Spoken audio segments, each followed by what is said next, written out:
I do have to fill out every single morsel as quickly as possible, Okay.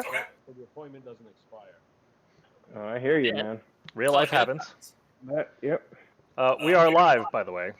Not that. Oh, Uh, oh. we are in fact live, So, and mean? everything looks correct. yay. Everything. The only thing you should do. Hello, internet. No, everything looks Not that everything looks good. anybody's actually watching. Everyone's faces are where they need to be. Your camera, you should crop the bottom of it a little bit because I see the top of Zach's head in your video. Oh. Uh-huh. In the That's what that stream, means? in Streamlabs, just crop the underside of yours and Dad's. Got it. I see where Don't know what that means. You don't have to do anything, Dad. This is all for Mike. All I see is so it begins. Yes, Yes. that's what you should see. That is accurate. Perfect. Everything looks great. We are ready to rock and roll. Cool. All right. So, Sweet. I'll close the stream out. beautiful. And I don't need to be staring at this anymore. Okay. So, the three of you have never met, but the three of you do have reasons to be traveling. We're in a world that's sort of fantasy industrial. So, steampunk is the way to think of it. But, I mean, long story short, you're all traveling a far distance. You're basically trying to go from one island to another. And the three of you have booked passage on a ship. You're basically traveling with a crew of, well, here, I'll just show you. We'll move you to where your location is. Oh, wait. I have to move the banner. And, oh, I have to actually put your tokens in here, don't I? Learning things. So, yeah. You should all be able to see, oops. I need to switch me learning how to do Roll20. Okay. Ah. Yeah, you're gonna want to resize him. All right, so we're working. So I don't know if I'm doing something wrong here, but I am not seeing anything in Roll20. Let me try this again. Now, is that 2 layers of the boat? Yes. There we go. Where? You will join the game shortly. Oh, okay.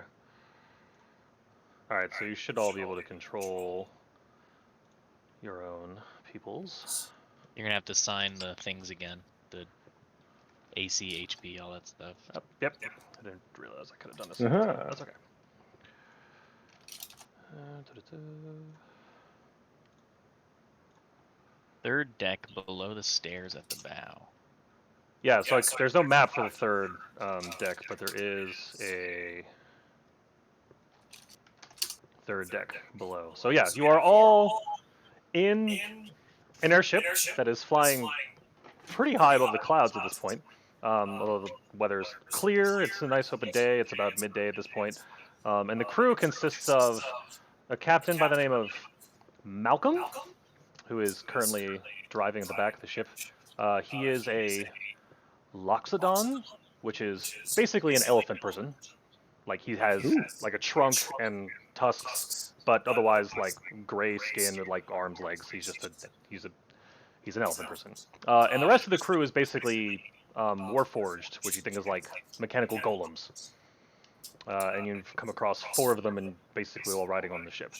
And you're basically traveling from one major city to another, and you know that the trip's going to be taking roughly 3 days. It's rather meager lodgings for your 3-day trip. The second deck below is Which direction are we headed? East. West to east. So you've got the sun. Well, it's about, let's say, 10 o'clock right now. But yeah, you've been heading toward the sunrise. But yeah, the ship itself is powered sort of by this flapping wings, almost. You know that there's 2 main ways of powering technology in this world. Mostly, think early industrial, like they have discovered coal. But there's also mana crystals, which are sort of like you can almost think small nuclear reactors in a way that they're dangerous to handle, but you, especially Jim's Tinker character, would know a lot about them, but you've been exposed to them, and you know that that's what this one's being run by. In fact, in your travels, you probably would have or in the day that you've already been on this. That was gonna be my next question. Where's the engine room, and why are I not there? Why am I It's not the there? third floor, and like I said, I didn't have a picture of it, but that's. So it's like here. Yeah, I don't have a good map for it. It's very tiny. It's basically like you go down the front. It's just a narrow room, narrow hallway down to the back below where the captain is, and then like a very surprisingly compact engine room. I think you It can goes all. back here. Oh, jeez. I thought you said it's at the bow, so it's in the front. You go down at the bow, but then you go back a hallway, like a thin hallway, like through some Okay. pipes. So I'm on the third deck, but here-ish. Yes. And then Got it. I think you could all see this mana crystal engine core thing. Did that pop up for? Oh wait, show Magic players. items. No. No. I click show to players. Okay. How do I? You have to put it in our journal. Show will show us the image, but you have to add it to our journal. Okay. Save changes. There it is. I see it. Okay. Ooh. Ooh. Yeah, I'm Pretty. definitely documenting the heck out of this thing. Yeah. This is an unusually complex one, and it's actually only about the size of like a watermelon. Oh wow. But so like yeah, when I say like nuclear reactor, it's tiny, but it's compact and there's like wires and like pipes and things that are coming off of it, but it's powering the whole ship. And ones like this are rare.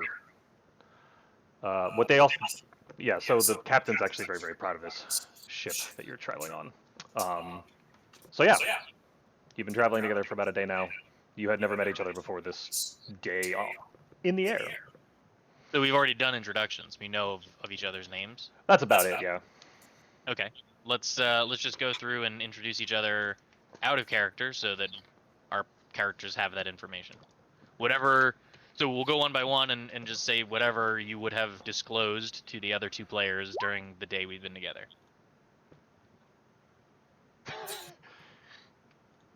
I'll go first. Yes. Go ahead and show them. So my character's name is Babbage Carl.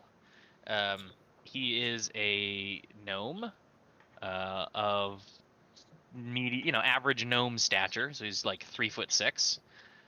He's got silvery lavender eyes, mottled leathery tan skin. He's bald on top with sort of long black mullet ring around the back. He looks to be from gnome standards in his 50s, and he's got a big beard and a bulbous nose, and what appears to always protect his forehead is a pair of leather goggles with dark tinted lenses. He's clad in this suit of strange looking armor. It's leather armor, but it's riddled with all these buckles and packs and pouches, and it's dyed black. And it's like held together with this intricate network of chains. And then he has a long black scarf a bunch of times wrapped around his neck, mounted on his shoulders like a big metal box, and he's always got like a hammer and crowbar and other tools slung on his side. On his back, he also carries a small, supple-looking haversack, from which you've seen him produce more things than you would expect.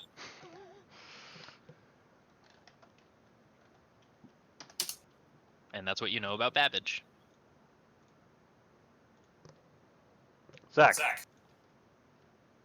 tell us about your character. Okay. So my character is named Canadin, roughly based on my old character, but also with some sprinklings in there. He is relatively tall, high elf, but not Jin tall. He's about 5'10", medium build, relatively muscular, but not overly so. He has long black hair down to about his shoulders. He's got a scraping scar across his forehead, which looks like he took a wound at some point in the past, but it has healed. His demeanor is rather, what's the word? Not necessarily depressed, but somber, stoic. Yeah, Okay. Exactly. So he doesn't speak much, but when he does, it's he means what he says.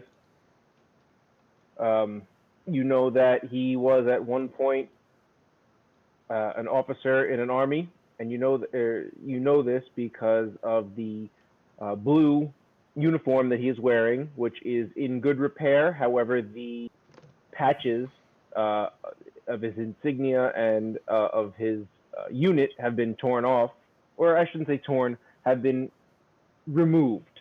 So that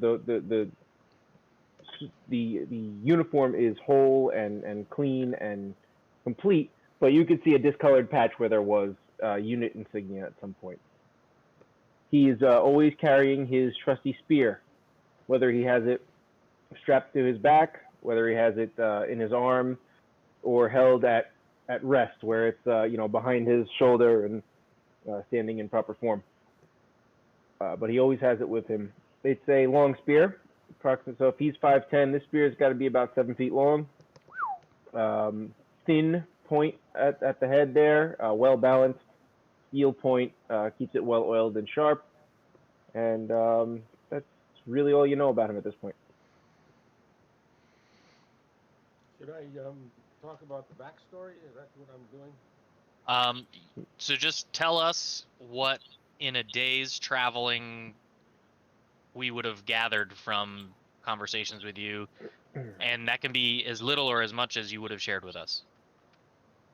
Well, the character's name is Blessed Robert the Great Bellarmine. Blessed Robert the Great Bellarmine. Great. Wow. And he was on.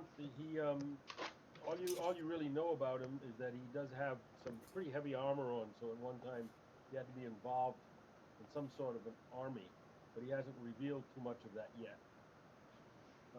And he seems to be quiet, pensive, introverted, and crawling into a corner every once in a while. It looks like he's communicating with the deity.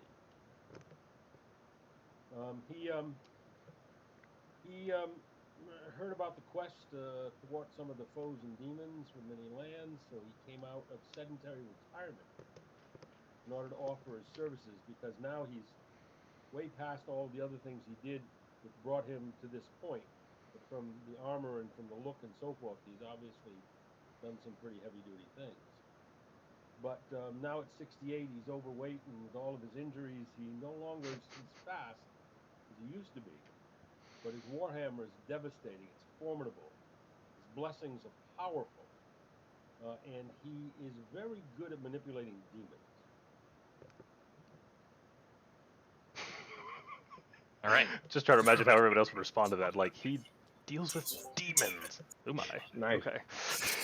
Now, when you say that he communes with his deity, Was that?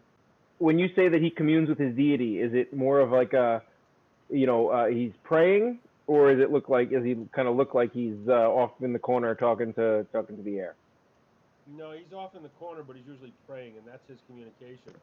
Okay. Prayer is communication, and meditation is the deity's communication with him. Perfect. Okay. I was thinking, I was wondering if it was more of a crazy vibe or this guy like talking to himself, or is exactly he reverent? Is he being reverent? Yeah. There's more to the backstory, but you don't know this yet unless you ask him. Right. Precisely. Fair enough. Yep. All right, that sounds cool. So Babbage at least is entranced by this mana crystal, and when he's not eating a meal, you basically don't see him on deck. He's spending most of his days in the engine room with a pencil in hand, just sketching and documenting and marveling at the rare mana crystal that powers this ship. Yeah, you would have seen larger ones that weren't nearly as potent, but yeah, this one's probably one of the nicest ones you've ever seen. I'm very impressed. Yes. At some point, I would have had a conversation with the captain, so if we want to play that out, we can, but I don't want to bogart the whole session. And of course, Bellarmine's concerned about this crystal, wants to make sure that all of the forces are pure. You don't sense any... Well, you don't sense any good or ill intent from it. It's rather neutral. Your general sense of the space is that there's nothing sinister going on here. in this universe, are they a well-known thing? Like everyone would know of them? Like Yes. just like in our world, everyone's heard of a nuclear reactor, even if you haven't encountered one. Correct. Okay. The reason they're rare is because the mines that they used to exist in have all mostly gone dry through the ages, which is why the Industrial Revolution has sort of had been forced to come up with coal instead. So coal is like a dirty replacement for it, basically. Think like a clean Understood. nuclear reactor. Very nice. Utopia. Kind of, yeah. All There's only nuclear so much world reactors building are I've done. clean until they're not. So, Okay. you're just traveling along the sky. You can't, as I said before, there's cloud cover underneath you. Who's on deck right now? Actually, yeah. Where's? Yeah, I don't I see would be on deck. Zach's character on screen yet. Yeah, where is Oh, I yours? just assumed I was one of those guys. Oh, hold on. Let me put you there. Give me a second. Ooh, He's a giant. Sorry, I didn't realize I hadn't set There you we go. up. Cool. Nice. Why does he have the monster border? Oh, I just gave everybody that order. I didn't realize that was not how that was supposed to work. It's a specific border. Neat. Yeah, I Did not didn't. know that. Now It's okay. there are 1, 2, I would be standing close to the 4, front there. 5, 6, 7, 8 different circles on the board. How Right. do we know who's who? By the pictures. So Very hard to see the pictures because they're so tiny. you can zoom in on the game board. If you hold down control, you can mouse wheel in and out to zoom in and out. Yeah, you tend to do that a lot as you play on Roll20. And if you use right click, you can click and pan the map around, and then you can scroll wheel zoom in and out. Okay, so actually, so if all three of you could do a perception check, which involves All right. going into your character sheet and clicking the word perception. Hang on a second. I'm just trying to figure out who's who here. Sure. I'm a little trouble too. So if it helps, yours is the only one with a brown border. Yeah. Well, he doesn't double click the token. He has to double click in the journal or click on the journal. So if you go into the journal tab, Dad, that No, second he said tab. he was just still looking at the map. Oh, sorry. Go into the journal tab. Yeah. Yep, and then click on your character sheet, Blessed Robert the Great Bellarmine, to pull up the sheet. Then in the character sheet, go to the character sheet tab where your like stats and everything are. Yeah. Make sure you're on core, and then your skills are that vertical checkbox list on the left side. Just click on the word perception, and that's how you make a skill check. So if Mike says make a perception check or an acrobatics check, you just click the corresponding word, and it will roll your stat in the chat like you've seen me and Zach do. I'm just trying to find where perception is. It's alphabetically listed in that vertical checkbox list just to the right of your ability scores inside your character sheet. As long as you're on the core tab. I'm on the core tab. Okay? Hold on, I'm can just trying to I? find it. Bear with me because I'm not familiar with this. Sure. Yeah, no problem. Whereabouts would that be? You said. So you know where your scores are, strength, dexterity, and all that stuff on the left? Yeah. Okay, so just to the right of that, you have all those checkboxes. Yeah. Yeah. Well, in the second list, the longer, lower list of Yeah. checkboxes, Got it. one of them is perception. And if I click on it, there's no check mark. I know. The check indicates whether you have a proficiency in that skill. If you just click on the word, as you've just done, you'll roll your perception check. Now, you may see that you rolled 2 numbers. That's a feature that Mike has enabled where we always roll the skill twice. Where is the 2 numbers? I don't see them. So you were on the journal tab. If you go back to the chat tab, it's now blue. You can scroll to the bottom and see the game is run from the chat tab. So all of our dice rolls get put in there. So It says I don't see what it says. So the first perception roll is from Kanadin, that's Zach's character, and he rolled a 12. We ignore the 18, the second number. Oh, I have Then to scroll up. I have to scroll up. Sorry about that. Oh, okay. Perfect. So it says 5 and 10. Yep. Yes. So you rolled a 1, but you have a +4 bonus, so your perception score is a 5 for this particular perception check. We ignore the second number unless Mike says we need to think about it. So you basically just rolled a d20, and you just happen to roll a 1. That's mechanically what just happened.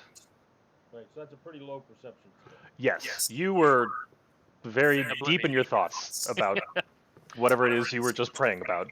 And it turns out Canadan was just enjoying the view of the clouds. Babbage, however, so only because you've been staring at this thing for the last 24 hours, do you notice that basically the hum of it is tweaked slightly. You don't know why, but it's behaving in a way that it seems to be almost working slightly harder than it should be, or at least behaving slightly odd. Okay. The first thing I do is note that in my notebook. Yep. And then I look around to see if anyone else is in the engine room. Not at the moment. I will seek out the captain or the first crew member that I can find as I exit the engine room. On the second deck, you come across one of the war golems that you have been told his name is Lodestone. Lodestone. Okay. Excuse me, Lodestone. Yes, dear passenger. What can we do for you? I was studying the mana crystal inside the engine room. I've been watching it most of the trip, man. I gotta say, things are acting a little different right now. Making a strange hum. Sounds like it might be overworked. That is very odd. I shall investigate. Excuse me. And he walks down. If you could pass along your information to the captain, that would be preferred. Okay. All right, don't do anything too cool. I'd like to check it out, but I'll go tell the captain. He heads on down. I'll head and try and find the captain. He's at the wheel. Okay. He's pretty much at the wheel unless he's asleep. Make my way up. I guess. Just physically move your token to the top. Yeah. There you go. Excuse me. Thank you. Pardon me, Captain. Oh! Cabbage, was it? What can I do for you, fine sir? It's Babbage. Listen, Babbage. I was down below deck, and I was watching the mana crystal as I've been doing, and I gotta say, it's acting kind of strange. Sounds like the hum increased frequency by a couple of hertz and maybe overworking or something. I got Lodestone down there taking a look at it. He told me to report to you. Huh. How long's it been humming? Oh, just started. About a minute ago. I sketched a little note in my notebook before I came up. You notice his eyes are staring at his compass, which is now spinning. Okay. I am proficient in where is it? Isn't there a cartographer's kit? Yeah, I'm proficient in cartographer's kit. So I will. I mean, you would know that something weird's going on with. Try to make sense of the compass. I mean, you would know enough that basically it's like something weird's going on with the magnetic field. Like, it's just it is not telling him. I mean, you're still pretty obvious where east is because you're above the clouds and it's a clear sky, but there's something very weird clearly going on with this compass. So all right, good. So I've determined, at least to my understanding, that the ship is still on course. Yes. But the navigation tools are all out of whack. Correct. Very good. You know, Captain, I've got some experience with the cartographer's information navigation tool, and I gotta tell you, that doesn't look right. You ever spent a lot of time on an airship? I've spent a lot of time in a lot of places. You looking for a job? I'm always looking for some kind of job, but let's stick to the matter at hand. This seems quite peculiar. It does. Lodestone can point you to where. Rather loud, by the way. Well, I mean, he's not a quiet. The two of you can overhear this conversation. Malcolm is also not quiet. I mean, he isn't. I don't know if an elephant can be quiet. Are you guys on deck or are you? Yeah, they're up at the wheel. Correct? We are where we're up top side. So like if you go up the stairs, like they're at the highest point of the deck. Yep. So And I you would did have see been me like, walk you know, past you. Yeah. perfect. Yeah, so I'm sitting where I am here, but I'm kind of leaning my back up against the rail, just kind of keeping an ear peeled on because you seemed rather frantic coming up there, and I'm keeping an ear peeled. Okay.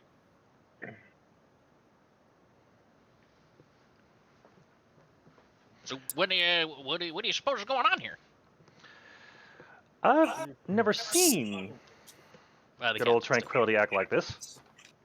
If you certainly know your way around fixing a ship, you and Lodestone can have a conversation. I know the navigation equipment's below here on the second deck. Actually, it's in a closet next to my cabin. He'll let you in. I'm You can happy to have give my assistance where I can. Would you say the name of the ship was? The what? The Tranquility. Tranquility. The giant letters between the first and second level on the map. Oh, I didn't know what that related to. That is the ship's name. Okay, cool. All right, yeah, we'll do. I'll go back down and see what Lodestone's up to. So as you get to the stairs to go down, you walk into Lodestone. Oh. Who comes up and says, "Yes, it is acting very odd. You've reported to the captain." I sure did report to the captain. He told me to come find you. Looks like you come found me. What did the captain say? Captain said that I should come help you fix the problem. But you're not there anymore. Who's flying the ship? No, but seriously, that could be a problem. The captain flies the ship from where he's standing. The engine room is very self-regulated.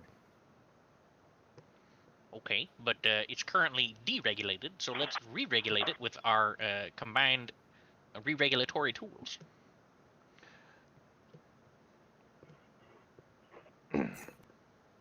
I am still confused as to the nature of the problem outside of the engine room acting at a slightly higher frequency. I look behind me. Captain, you want to offer your insight? Lodestone, get him into the navigation locker in my cabin. Yes, sir. And he then walks basically into the captain's cabin, basically just goes around a corner, and then there's this like locker on the wall that has what looks like, I don't know, steampunk electronics. Aha, alrighty. And this is all stuff that Tubes and you things. would be you'd be pretty familiar with. Put my goggles on my face. Yep. Pull out my trusty haversack, set it on the ground next to me. Do your goggles have those little flip-down lenses on them? So they're more like welder's goggles. They're not like a jeweler's loop. Uh-huh.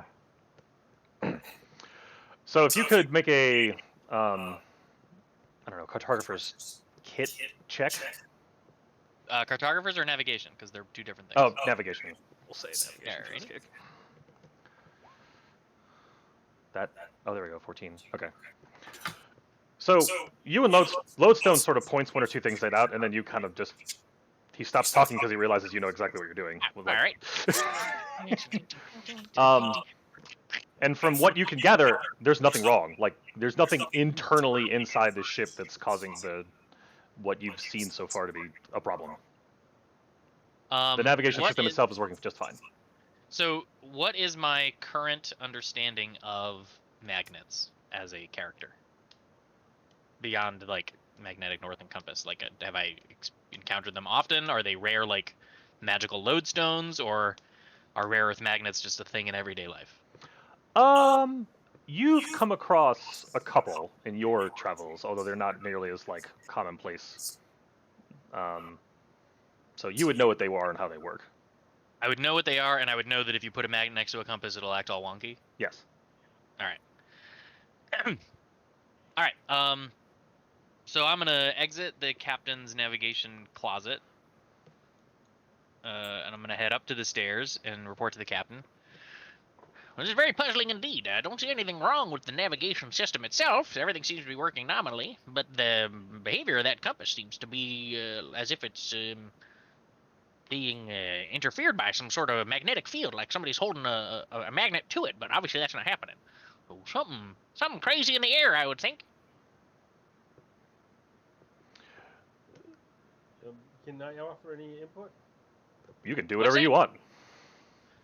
Well, let's see. A couple of things. I've got some pretty deep insight and some historical knowledge of travel, and so I offer the following. I've only seen two possibilities of interference with magnetic devices and navigation devices. One of them was from the outside of the vessel. The other was from the inside of the vessel. Are you carrying anything that could be interfering with the compass and navigation? Me personally? I'm talking to the captain. Ah. Oh. Well, Mr. Great Robert of the if we had had any problems with the internal navigation systems or any large magnets, I think we would have come across the problem now. And your point about it being external has me worried. I'm gonna have to ask the three passengers if you could please get below deck. I have a sinking feeling that we may be having a little bit of trouble. That's in an the near interesting future? choice of words on a ship. I just look at the captain and just kind of raise an eyebrow, like, really? Oh, Zach's video has paused, but we hear you. Oh, well, okay. What the heck? I'm not really You're doing just- anything exciting. As What is? long as you can hear me. What is happening with my other video? All right. I suppose if it's captain's orders, you are the captain of your vessel. On my way though, I am going to look over the rail to see if there's anything below us in the sky. You mean below the ship or Yeah, below the ship. So it's funny you say that because just as you're looking over this ship, you I would have you roll perception checks, but you looked. You realize that there's a distinct humming that wasn't there before, and as you look, you see what look like giant fans start to spinning fans. Think like the Like a ceiling fan, but spinning. yeah inside of a circle, Sure. and a large ship. No, not that much larger. Starts Yep. basically approaching, coming up out from underneath. Captain, I don't believe we're alone in the sky. I perk up as I hear this, and my head snaps over, and I run over to see what you're looking at, and I I may peer have over. found the source of the interference. So as you get to the edge, you basically start to see this ship that's it's not far off. It's like maybe 50 feet. It's surprisingly close. Basically comes up next to the ship and then continues above, so that now you're looking at the underside, and there are definitely people along the edge, so that you are now seeing this. On both sides of us? Well, you were both looking at one side, but as you go to turn to the captain, you realize there's another one. Oh dear me. Oh dear lord. Air pirates? So, before we roll for initiative, I'm going to orient you to the map. So, you're all on the third deck, or the top deck.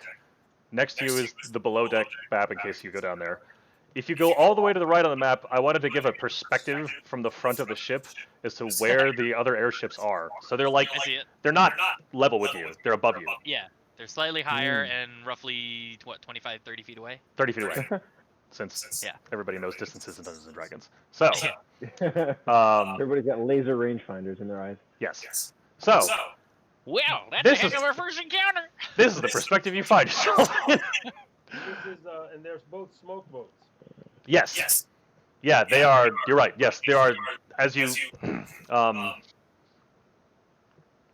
actually, that's a good point. So, I mean, it's clear that whatever wing system is being used to this boat for propulsion it's a very different system that's going on with these two. And it's Our loud and nuclear sub has come under fire against 2 diesel subs. basically. Is there a communications method other than yelling between ships? Not that you're aware of, outside of magical means, like sending magical messages, like casting spells, for example. No, I'm not going to say that this world Not has aware radios. of a radio. Yeah, or radios is not a telephone. thing yet. Got it. So magical message exists. We may be aware of it, but no technological solution that is at large known by the universe. Got Right. it. So, We'd have to ask the captain if he's encountered these particular vessels before, and if he thinks they're friend or foe. Well, don't ask me to ask him. Just ask him. So now, roll initiative. Yeah, I don't All know why. right. So, Dad, Sex to first. roll initiative, rolling initiative means we're starting a combat sequence where instead of just kind of a free flow of time, everything's very structured in turn and order.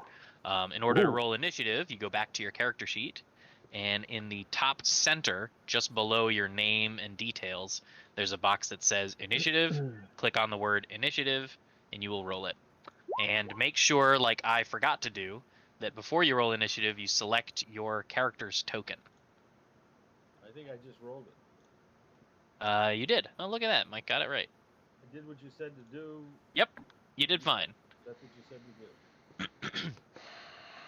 Mike can edit the turn order. So turn order is in the, Oh, dang it. Yeah, how do I bring that It's- up? you know, like the pointer and the paintbrush. I think it's the second or second to last one. There's a turn order button you can pull out. There you Ah, okay. go. And unfortunately, Dad and I both rolled initiative without selecting our token, so we'll have to just edit. So edit mine to 20.13. What am I editing? It's me. You got to roll again. So, Dad, click your character's token in the game, so that it's selected. There'll be a little blue box like highlighting it. Yeah, I'm having big trouble seeing token. Yeah, you gotta zoom. You gotta zoom in. You'll have and to out a zoom in. lot. It's a big map.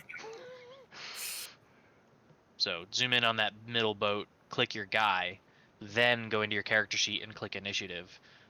The Roll20 can't assign your roll to your turn if you don't have the token selected. Hey, Mike, I see the Spear of Warning. Is that something I'm supposed to see, or? Oh, yeah, that's your spear. Oh, You have sweet. that. That's your weapon.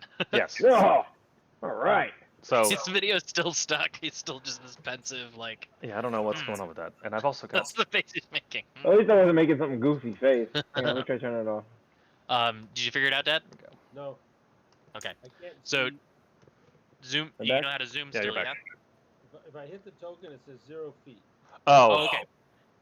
On the left side, the little tiny toolbar way in the upper left of the game, make sure you have the mouse button, the mouse cursor chosen as your tool. There's a bunch of tools in there. You want to make sure you have your cursor selected as your tool. Then you can select your token. Where? Way in the upper left of Roll20, like right to the left of the DM rectangle. Hell yeah. That's a cool spear. Oh, yeah, Did you find it? thought you'd like that. Thanks, Mike. Here, I can probably do this for you for Is it now. in the journal? There you go. Is it in the journal? No. You're looking. The journal's on the right side. On the left side, there's a little vertical like Got it. toolbar. Got it. So, but I already did it for you because I wanted to make sure it was taken care of. But in the future, select your token, then roll initiative. How do So I then, roll Mike, after initiative? everyone's rolled, you can sort descending, but it's already in descending order. And then I guess I have to go into my character sheets to... Yeah, you can either roll one initiative for all monsters, or you can roll each one individually. It's up to you. Yeah, I wanted to do just one. I just need to figure out how to actually get into the character sheets. So much stuff. Use the journal to open the character, the monster. Right. How is jump distance calculated? Oh, I specifically meant to look that up because I knew that was going to come up. I want to say you can jump twice your strength score. Rules: movement, jumping. Your strength determines how far you can jump. A long jump. When you make a long jump, you cover a number of feet up to your strength score if you move at least 10 feet on foot immediately before the jump. High jump. When you make a high jump, you leap in the air a number of feet equal to 3 plus your strength modifier if you move at least 10 feet on foot immediately before the jump. Standing high jump is half. Standing long jump is half. Okay. So that's of your strength score, not of your modifier. For Long the, jump the is long score, jump. high jump is mod. Got it. Okay. This is why having multiple screens would be helpful. Okay. Yeah, so now in the turn order box, Mike, there should be like tools or whatever, and you can sort descending. Why didn't... Hold on. Oh. There we go. Oh, you have monsters and NPCs separate. That's cool. Yes. Descending. There we go. Okay. So. Oh, you close the turn order. Oh, dang it.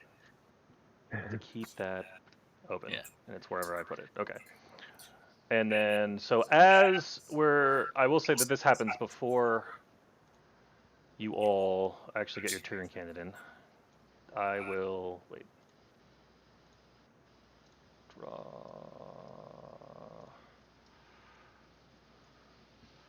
You get, Are the little blue puffs the guns shooting?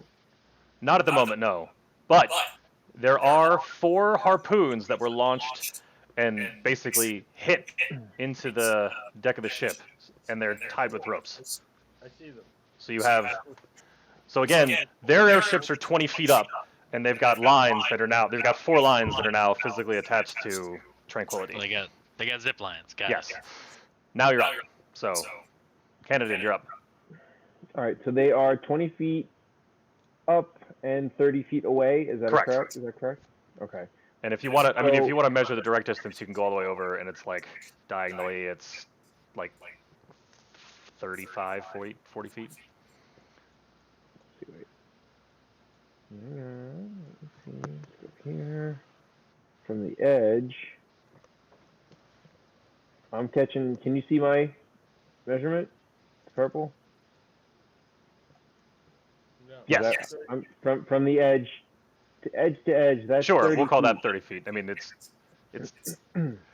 If I made grid a distance. 30, if I could make a 30-foot jump, long jump, would that be okay? Or because it's 20 foot high, that wouldn't be?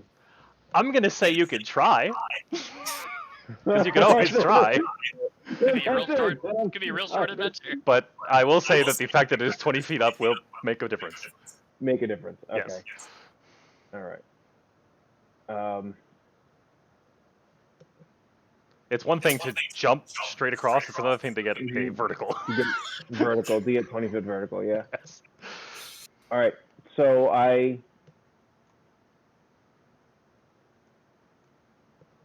take my spear out from my back.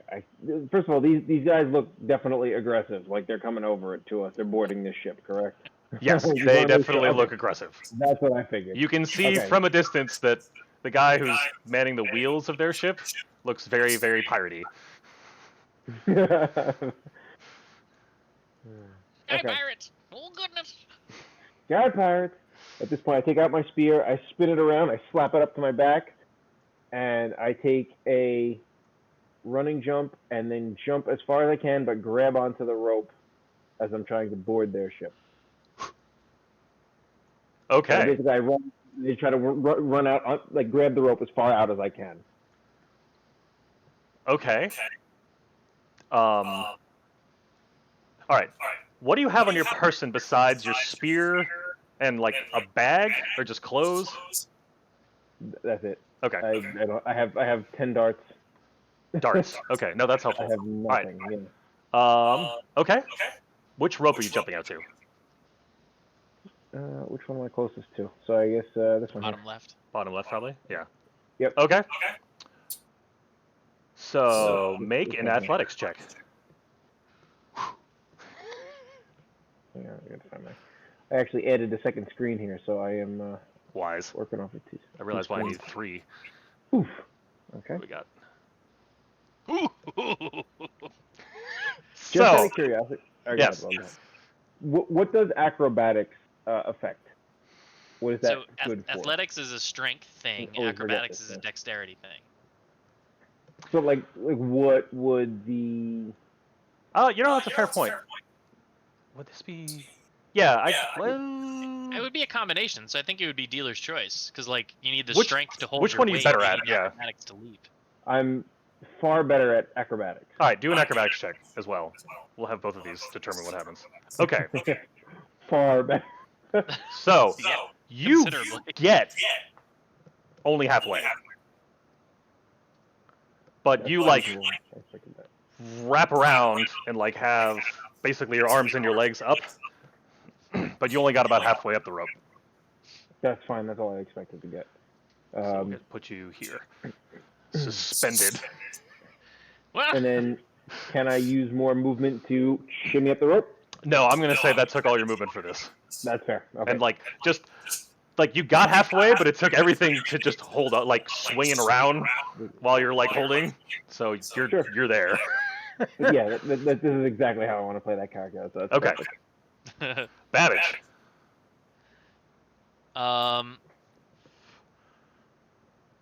Boy, I wish I knew you were gonna. I wish it was my turn first. I could have cast jump on you and tripled your jump spell. Oh, cool. Um, It's okay. I was expecting to land there too, because I can also double my jump distance if I wanted to, but Sure. I kind of like I'm gonna run.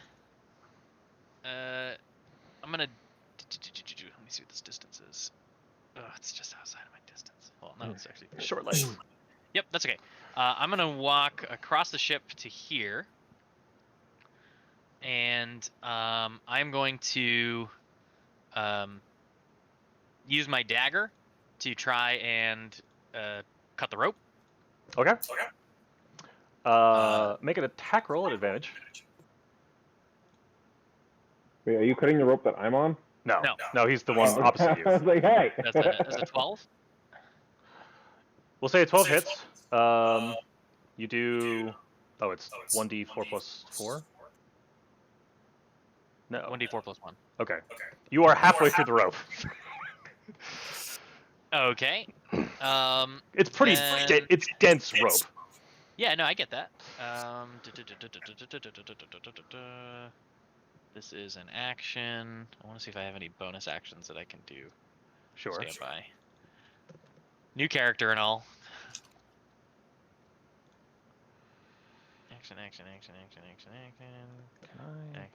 Action. I can't pop All my you spells out. are actions. Okay. So all I would have is a bonus action left, and I don't think anything left that I can do is a bonus action. So that will be my turn. Okay. Now, Interesting. This class has no bonus actions. It's just interesting. None? Yes, Mr. Sylvia. I'm just trying to figure out what here. Okay. So your character has a speed of 30, which means in a round of combat you can move up to 30 feet or 6 squares in any direction combined. So you can go like 3, then do a thing, and 3, so you can break your movement up. So in each turn you can move, you can perform some action, whether that's an attack or casting a spell or doing something else, untying someone, whatever it is you want to do. And then you may have a bonus action. Some of your abilities may say you may use a bonus action to XYZ. So every turn you get a movement, an action, and a bonus action at your disposal to do whatever it is you want to do in the 6-second window that is your turn. Well, I don't know. I don't know what. so- 6 seconds will be way too short for me. Yeah, so just tell Mike what you're trying to do, and he'll tell you whether you're successful, how long it takes, etc. I'm all messed up. What I wanted to do, I'll tell you what I wanted to do. Sure. Okay. Is count the number of pirates there are on the top ship. That's probably an instantaneous thing. Yeah, you can. You can see 5. There's 4 basically at the bow or right along the railings. 2 of them are manning the harpoon guns, basically, and then you can see the head of what looks like the captain at the helm of his ship. What I'd like to do is cut both of the top ropes, and then shoot. I have 20 bolts with me. Right. Shoot the 5 pirates. So you can. Let's see. Where are you? You could move to one of the 2 ropes, and you could start trying to cut one. You could either go and help Jim's character, or you can go to the other rope. Yeah, you saw me run over to one and start doing that to one of them. How do I move the guy? I don't know how to. Use your little pointer cursor tool to click and drag the token wherever you want him to go. Well, I tried that, but that wasn't working. Let me see. I think he's still got the ruler selected. Nope, he did it. Oh, okay. Oh, there you go. Where is he? He's right at the rope you just moved him to. Okay. And so next we'll cut the rope. Okay. Alright, what do you cut? What do you cut have a the rope knife? with? I not only have a knife, I have a dagger, I have a warhammer, and I have a bow and 20 bolts. I think. So on your You How do you I don't find that? have a knife or a dagger. You do have a warhammer and a crossbow. Yeah. Well, I mean, you could easily cut the rope by chopping it with the warhammer. so So he's trying to smash the rope. yes. Well, I mean, All right. he could smash the. Well, pipe the that's- harpoon's attached, right? Yeah. So what's the harpoon attached to, right? It's jammed into the deck. But like, how long is this harpoon? Is it barbed? Like, It's barbed and it's about 3 feet long. Doesn't the warhammer have a blade on the other side? it has a pint on the other side. I just can't find my stats. I can't find my stats anymore. Do you have your character sheet open?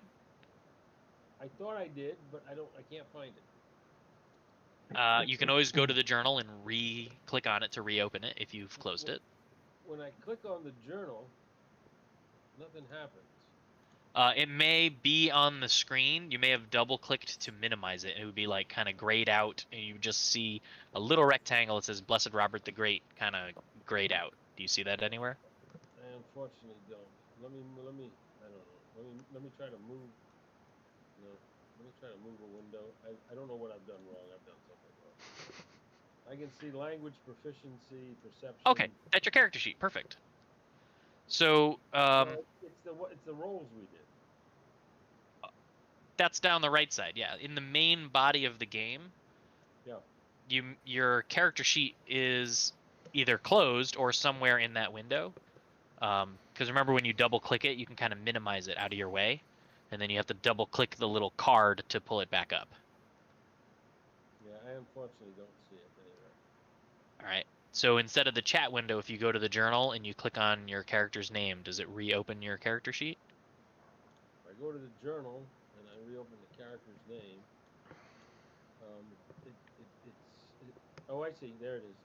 Sorry about All right. No problem. It's all good. We're all learning. that. I don't know So anything about programs, so.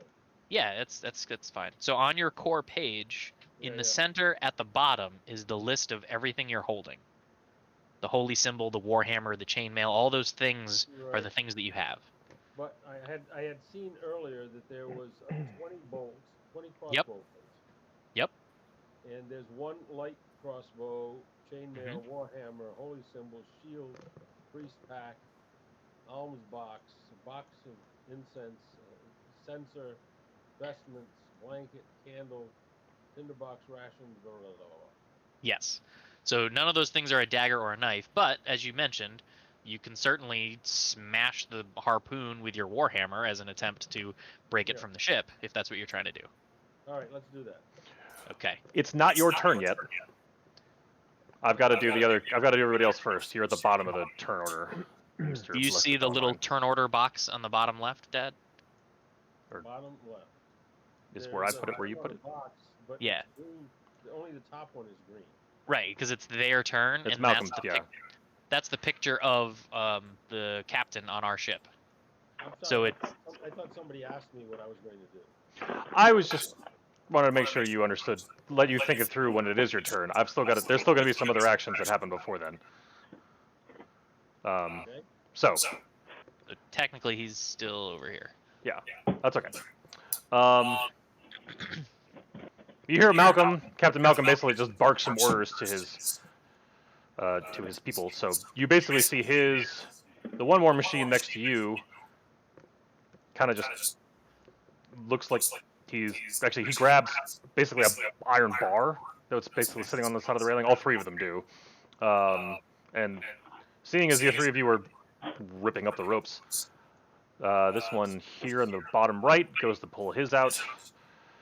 And is unsuccessful in ripping it out. The one on the bottom left goes to and then realizes that Canadrin is hanging on the rope and decides against it. Thank you. This one will move actually up to here, next to the northeast rope. He will try to roll. He is also unsuccessful in ripping it out. All right, so that's them. Baddies. What does Lodestone do? He's actually below deck.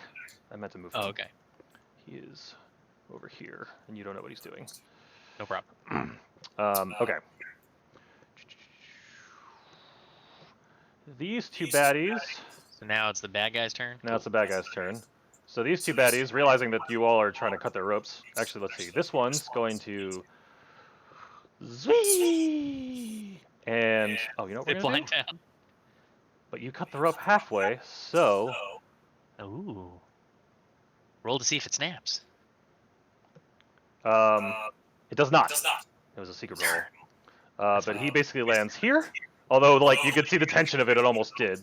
When he lands, this one will do the same thing down to here. This one will do the same thing to here. And then this one will zip line and bump into you, Canadin. So you're both on the rope next to each other. We're going to get to that in a second. Mm-hmm. All right. This attack, let's see, where's... All right, this attack is at Jim.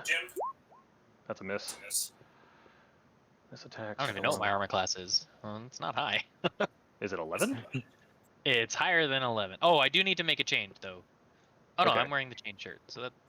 That's Wait, not updated. I thought base AC was 10, right? It is. So if I'm wearing a chain shirt, You it should definitely be higher than above. 11. Yeah, it should be. I don't know why that's... I mean, there's something going on with your character sheet. But either way, ties go to the defender. So Yeah, but it should be higher than 11. So this pirate attacks you and does not succeed. These two are attacking the other two. They are unsuccessful in hurting the war golems. And then this one on the rope. Do I have? Dang it. This is now I understand Jim's like there's so much going on. Okay, he attacks Yeah, you, now you know. Zach, but Mhm. this is at disadvantage. So the 13 doesn't hit That you. does not hit. Okay. And now, ooh, okay. That will be. Wait. Oh, okay. No, they're not doing anything yet. All right, and that's the baddie's turns. So now, Blessed Bellarmine. That is the situation you find yourself in. All right, so you got two guys dangling on the rope over here. They zipline down. The two on the They've top boarded. have boarded. They just landed. Three of them have landed, and then one of them is dangling on the rope with Zach's character. Right. But they've landed in the ship. Yes. Yeah, so this guy's standing on the deck right next to the two of us. And this guy over here is on the deck next to that Warforged. This guy's dangling on the rope next to Zach. And this guy's on the deck next to that Warforged. And you and I are standing on either side of this guy. So I would say the smart thing to do is to take the warhammer and go to the closest guy and knock him off the boat. Go do. Ooh, he's trying to push, not just attack. Smart. So smart. yeah, you're trying to hit him to hurt him, or you're trying to hit him to bat him off? Well, if I hit him, it's going to hurt him and it's going to bat him off. So it looks like mechanically he's trying to push. Yeah. Okay. So we'll do this. Side of the boat. Okay, so we'll do this. You need to attack him by clicking on your warhammer on your character sheet. So this will be in the center. There's a box labeled at the bottom called Attacks and Spellcasting. And just click on the Warhammer. Now, you'll see that Warhammer is there twice. It says Warhammer O and then Warhammer TW. And that's a matter of whether you're wielding it in one hand or two hands. So if you're holding your shield, then it's Warhammer O, one-handed. What am I in the character sheet? In the character sheet. Yes. I don't So- see it. I see warhammer in the list. So above that, So that's the inventory. Above that is your attacks and spells that you can do. it says name, ATK, damage type. See And that table? It's square in the middle. There's attacks and spells. Yes. Yeah, so if you keep going up from there, it says mass healing, spiritual weapon, light crossbow, and then you see Warhammer twice. Yes? Yes. So the Warhammer on top is if you're swinging it with one hand. The Warhammer on the bottom is if you're swinging it with two hands. But if you're swinging it with two hands, that means your shield is slung across your back, and you don't gain the benefit of wielding a shield from your armor. So it's up to you whether you're shield and hammer or a two-handed hammer. So do I click on that Warhammer? Yes. Whichever one you're swinging. He's swinging it two-handed. He hits a 20. So that connects. So now. So you can Seiko this guy. So now, how do you do the damage? You click on. Yep. So Two-handed. in the chat where you just rolled that 20 and the 11, click there. Just click the word Warhammer to roll the damage for your attack. I have to find where that is. So the chat is on the right side, like where the journal is. Just make sure you're on the chat bubble tab. Yeah. And then at the bottom of the chat, you'll see Blessed Robert the Great Bellarmine, 20, 11, Warhammer. Right. Just click on the word Warhammer there, and it'll roll your damage. 2. That can't be right. That doesn't sound... It's just rolled a 1d10. Well, I guess He's- that's correct. No, he must have the proficiency and strength. It's goes gonna be into a damage. mod. He has no strength Oh, okay. mod. And proficiency only goes to the attack roll. Oh, you're right. Okay. Yeah. Okay. So you swing and you graze him. So like you sort of bash him in the shoulder, but it's not nearly enough to start sending him over the side. Okay. So he takes 2. Very good. Okay. Does a cleric have any bonus actions we want to think about? He has bonus actions at his disposal. Whether he wants to use them, I don't know.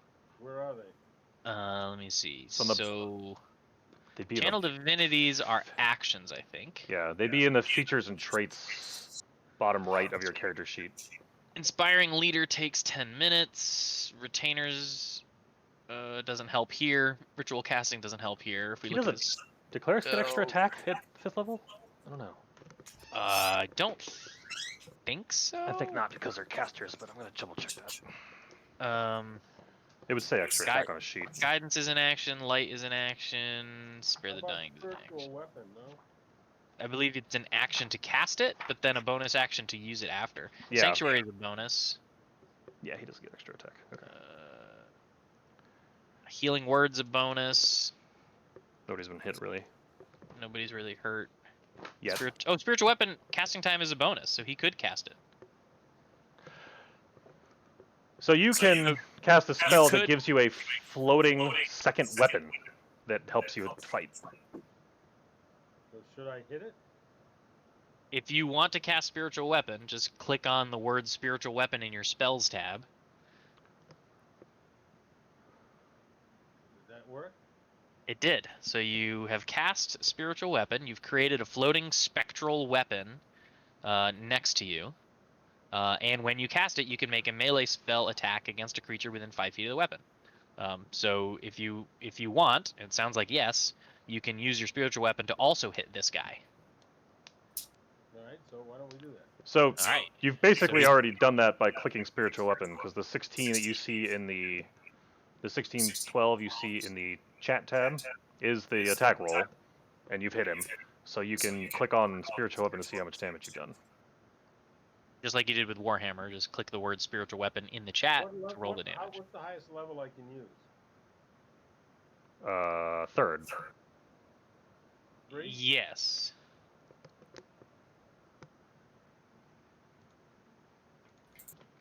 What happens? So yeah, he did 11 force damage with the 15 spiritual damage. weapon. Okay. His spell attack bonus is way better than his melee attack bonus. Well, that makes Mhm. sense. He's got wicked high wisdom.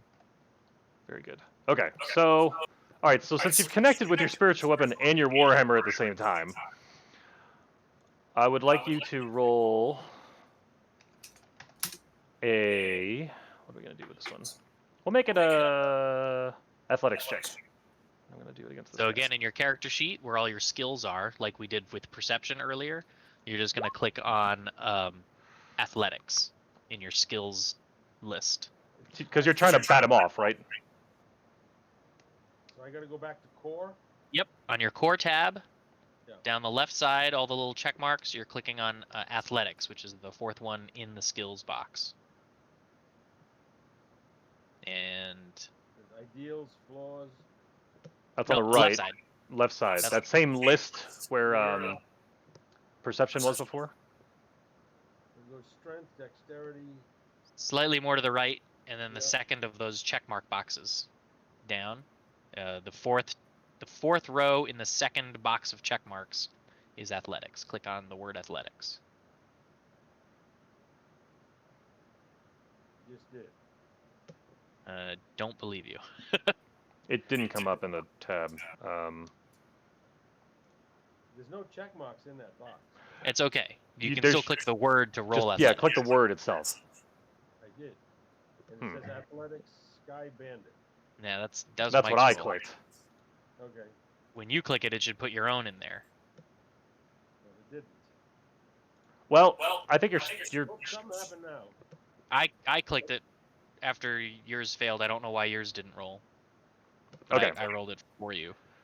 So the combination of your 2 hits bats him against the railing, but because your athletics check was lower than his, he managed to stay on. He managed to, like, grip on the side of the boat and didn't go flying off the edge. Good try, though. It was a great thought. Yeah, so that's your action, your bonus action, and most of your movement. Oh, no, he kind of plopped there. No, he's done no movement, so you have all your movement available. If you wanted to go somewhere else, you can move up to 6 blocks somewhere. You don't have to. You don't have to. It's a may, not a must. Is that good? That's a little too far. 5 feet too far. You have to come back 1 block. All right, that's fine. And that I think would. So, whenever you're in melee range with somebody and you leave it, the bad guys get a chance to swing at you. Knowing that, you still want us to swing at you. It's a mechanic in the game called an attack of opportunity, and it's designed to prevent you from just like running from enemy to enemy to enemy. Because every time you disengage from combat, they get like a free swing. You can still do it, but he'll get an opportunity to swing at you once for free. So if I go back to where I was, that doesn't happen? Correct. Right. You can still choose to do that, but it's we just want to make sure you're aware of the consequences. Yeah, no, I was not, but now I know. Yep. You're staying put? Yeah. Okay. We are all learning. Candidate, you are hanging from a rope. With Engaged with a sky very pirate. close to me. We made this cinematic quickly.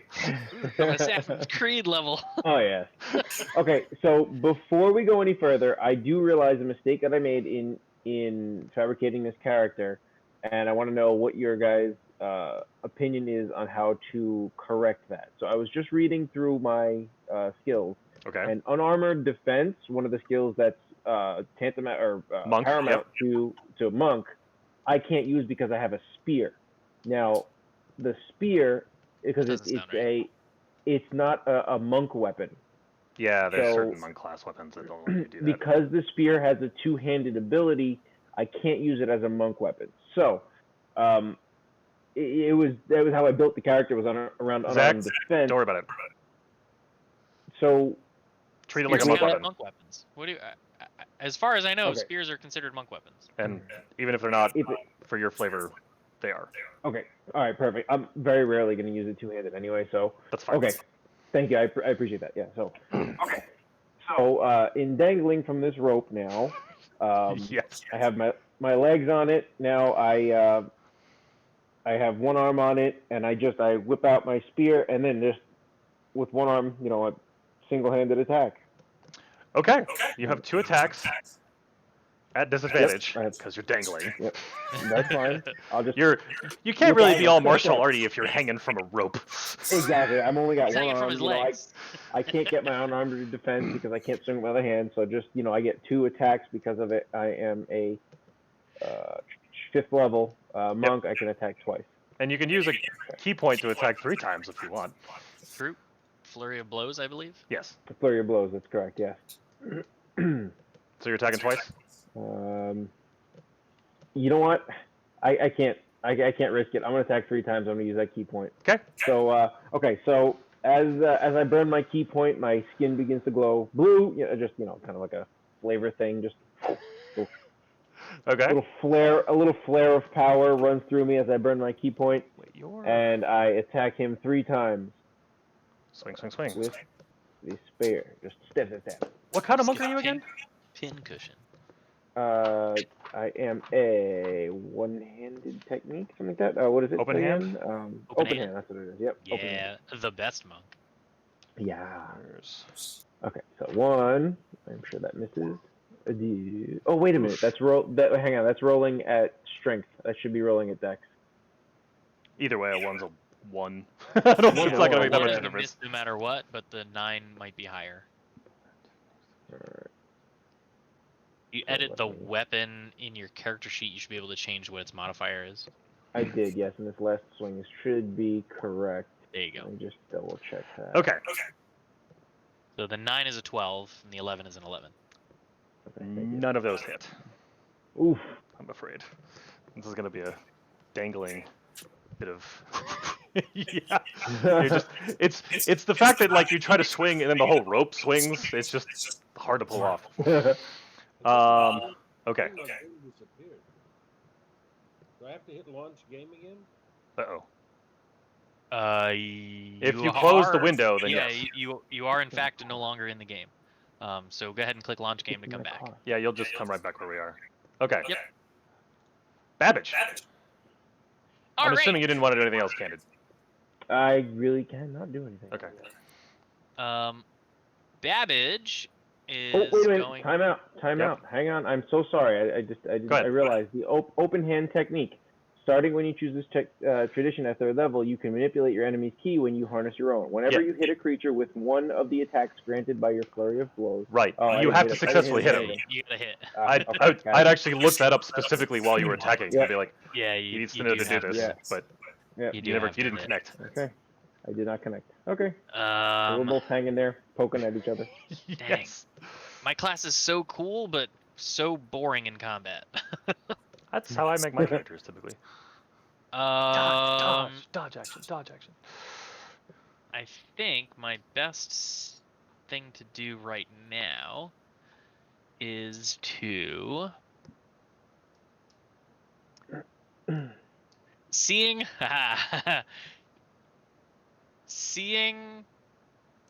hang on, let me just okay. Seeing Bellarmine's attempt at pushing this guy over the rail, Yep. it dawns on me that that's a brilliant idea, and I am going to position myself here and use Gust of Wind to do the same. Is there a save for that? Yeah, it's a strength save. What's your DC? My DC is 15. Aww. I'm still not back in the game. Is it? Is it loading? Does it get like a black screen? Oh, man. You click launch game, yes? I have it. Still says launch game and the little dots dancing up top. I don't know how I got out of the game. I didn't do anything. I don't know.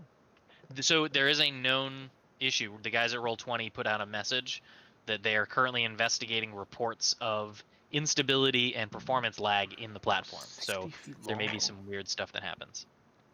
So yeah, it's in this direction, Mike. Ah. Okay. Did my audio stop? There we go. Okay. No. Now it says Roll20 loading, but it's black screen. Okay. You should be on your way in then. Okay. So you're There you go. pointing. That's the path. Okay. So I rolled the strength check for this guy. He stuck it. He got a Dang. 16. Yeah, I Really? know. Come on, let me do something cool. I know. The rolls. I can't help the rolls. Wow. So I am now concentrating on that spell. So that's right. It's a constant thing. Yeah. Okay.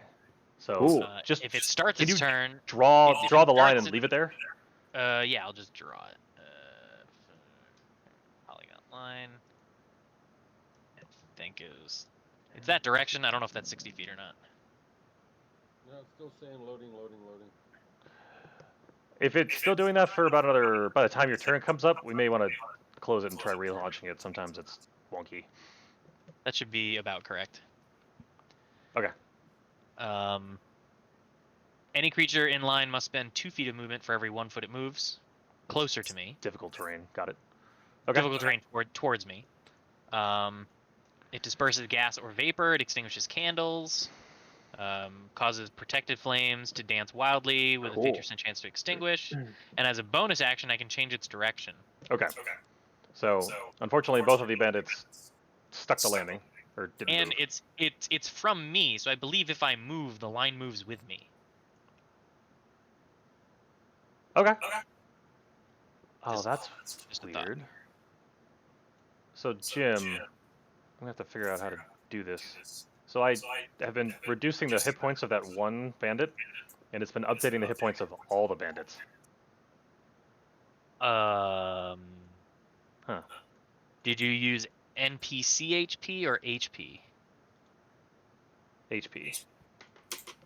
That's probably why. I think that's the thing that does that. Okay. I think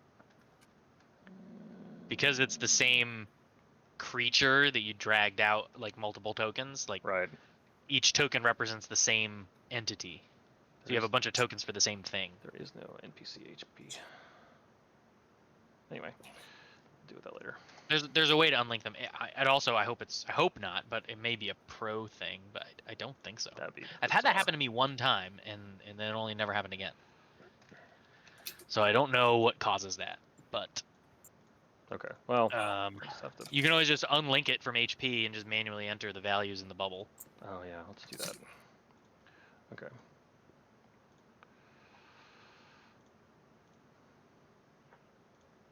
In any case, so I do that. That was my action. That works. Okay. Okay. I am.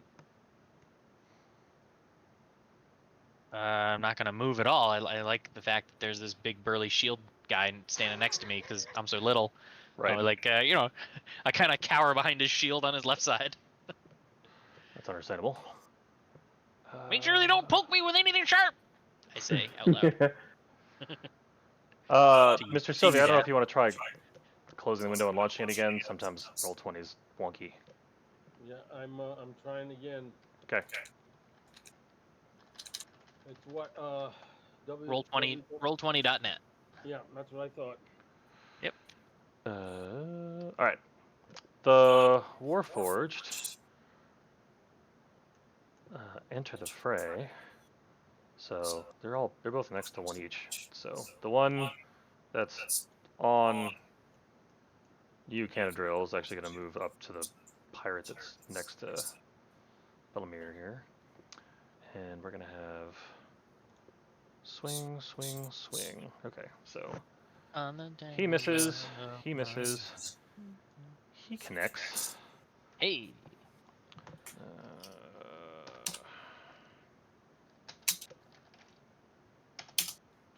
Doing 5 damage. There's the thing that's up on the top of the screen that says we are currently investigating reports of site instability and performance lag. Yeah, we mentioned that. Yeah. But you can go into the game from that point. I'm trying to log in with my email address and password, and I can't even sign into the game. Oh, geez. Uh-oh. Well, that's annoying. And I don't know what knocked me out. Yeah, it could have been anything. Could have been nothing. Could have just crashed. That sometimes happens. Yeah. Tell you what I'll do. I will go live. Dad, you can look at my Discord stream. It's gonna mess up the Twitch stream unless Mike hides non-video participants, I think. Which I've already done. Okay. Hang on. So like I can open your character and make your rolls for you. Luckily, I have access to your character sheet, so we can still make this happen. All right. And in fact, you can watch where he clicks. I'm in. Yeah. Discord. What am I doing? All right. So in Discord, you're looking at the call. You see all our faces. Yeah. Right-click on one of our faces and check the box that says "Show non-video participants." Yeah. And then one of the videos will be. It looks like Roll20. It says watch stream. Yeah. So go ahead and make that like the full size of your screen so you can see what's happening. It's actually All right. easier to see than it was on my computer. Even There you better. So on your turn, when it's your turn, I'll Just say what you want to do, and Jim will do the I'll mechanics. pull up your character sheet and I'll click whatever you want me to click. Okay. How come your check marks are blue? That's pretty good. I like Because I'm in Chrome and you're probably in Mozilla. I'm on Firefox, yeah. Yeah, that's the only difference. It's just how the browser renders the JavaScript. All right, that's fine. So Okay. All right. So, this bandit's gonna just move to here. This bandit's gonna actually just stay where he is. Alright, so one swings at Jim. Oh no! Does not succeed. I'm glad I dodged that. Swing at the Warforged. Everybody's missing. And then Thank this poor guy on the rope trying to attack Canadrill. Connects! Oh no! That's a hit. You take 5 damage there, Folding Monk. Or Floating Monk. And you have to roll Constitution to see if you fall. No. No, I'm not gonna be that mean. Although, the pirate across the line from Jim and Mr. Sylvia, This guy? seeing his buddy's overwhelmed, he pulls out his pistol Oh no! and Firearm. shoots, connecting with Jim's character.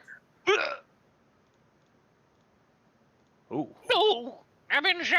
yeah, that was max damage. Dad, when you take damage like this, what you can do is you click your little bubble, you can hit -8, enter, and it'll do the calculation for you. This guy's gonna shoot at Canadrill. That's gonna connect. Oh, pistols are so overpowered. Takes 5 damage. I'm just rolling. I'm gonna have to figure out how to make me one of them. I'm just rolling ridiculous. Okay. And then DM's note. At some point, let me know what materials are required to craft a pistol. Can do. Value and quantity. Right. Like gold value and quantity. Just steal one off a pirate. Oh gosh, that's not what I meant to do. Ah. Wait, where's? Oh, is it you? There we go. Okay. All right, so Dad, looks like it's yes. your turn. Excellent. So, what would you like to do? This is the situation where you find yourself in. This is an ally. Can I cast the healing on you? You sure can. Your options to heal me are Cure Wounds or Healing Word. So Cure Wounds is more health, but it uses your whole action, so you can't also attack. Whereas Healing Word is, is a bonus action, so it's a little less health, but you can also attack in the same round because it only uses your bonus action. Well, he has his spiritual weapon going, so he could attack. That's also true. You could heal and still attack with his floating helpful weapon. That's true. So using your little hammer, spiritual hammer, is a bonus action. So you could Cure Wounds as an action, and then bonus action your spiritual weapon if that's what you wanted to do. You have options. Exactly what I want to do. It's exactly what he wants to do. Okay. So Dad I'm looks to me. I'm putting tokens on him to let us know that he's got his spiritual weapon Yes. going. This indicates that you're concentrating on spiritual weapon. He looks at me, and he casts Cure Wounds. You have your you did cast spiritual weapon, so that goes down by 1. You have your choice to cast it as a level 1 or a level 2 or a level 3 spell. When you look at me, you see that I'm hurt, but I'm okay. Level 2 then. Cast it as a level 2 spell. Hmm. And he heals me 2 full. Nice. Well, thank you kindly, sir. I say. And then that we're gonna hit that guy again with a spiritual weapon, see if we can knock him off the edge. Alrighty. That's Dad's spiritual weapon. Sorry, I need to scroll all the way back down. He Oh, he hasn't swung yet. uses his bonus action to make a swing with his spiritual weapon. The 10 will not connect. The 10 does not connect, so you do not hit.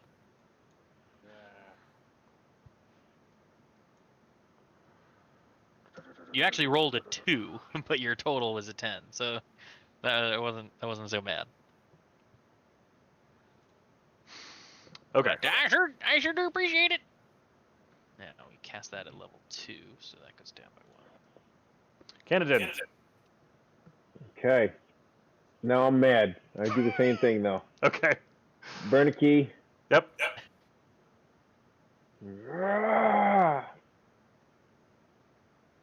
There we go. Yeah, buddy, those are some attacks. All 3 of those hit. Okay. Oh wait, no. Sorry. 2 of 13 them does not. disadvantage. Yeah. The Oh, 2 I'm at hit. disadvantage, right? Okay. Yeah, so 2 of them hit, and What's the key point thing that you're doing? Because you've got. Yes. Oh yeah. So you get a roll. You can knock them Can I roll prone. damage first? Yeah, you can do Should I roll damage damage first? Okay. Which side am I on here? So I have two screens. My other screen is the TV that's in the room, but it's like, I don't know, a solid 8 feet away. So I have to like, get the mouse, trying to find it. 10 piercing and 11 piercing. That's 21 damage. You might have just one-shot this thing. He is hurting. Okay. Yeah, he's So like. then- I mean, the blood is sort of spraying in the wind. Because remember, you're all still moving. Sure. Someone far below us is going to Flattering. get a very strange rainfall. So. Where is it? Okay, so one-handed, open hand technique here. Yes. Let's see. So probably so a dex saving throw or be knocked prone or a strength saving throw. I'm gonna say. And be not pushed 15 away. So Right. I would either one is probably gonna knock them off. I would Yes. say, right? So then I would say the dex saving throw because that's gonna be a bit better for me. Okay. What's your DC? It'll be. Where do I find that actually? Dex. It's a weird calculation. It's usually like your monk It's level proficiency- plus your proficiency bonus plus 8 or something like that. It would be your. What's your dex bonus? 5, right? Dex bonus is 5. So it's 16. Good lord. Yeah, it's 8 plus. It's 8 plus 5 plus 3 because 5 for your dex bonus, 3 plus your proficiency bonus. But what's 8? The 8's just like a It's base just number base. for like the Oh, lowest okay, of DC okay. can be I is see. 8. So yeah, one of your spear jabs hits him in the hand, and bye bye.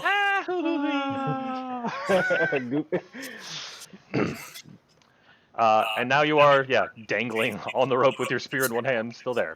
Awesome. Okay. So he is gone. What a champion. Yeah. You can now move. Okay. So I'm going I to call will this use- difficult terrain for you. So you like for every That makes sense to me. Half movement. So but you could So I'll but get you half could movement. get to the edge of the boat. Yeah. Oh no, you I'm have gonna 40 move movement, don't you? I have 40. Yeah. You can get on board.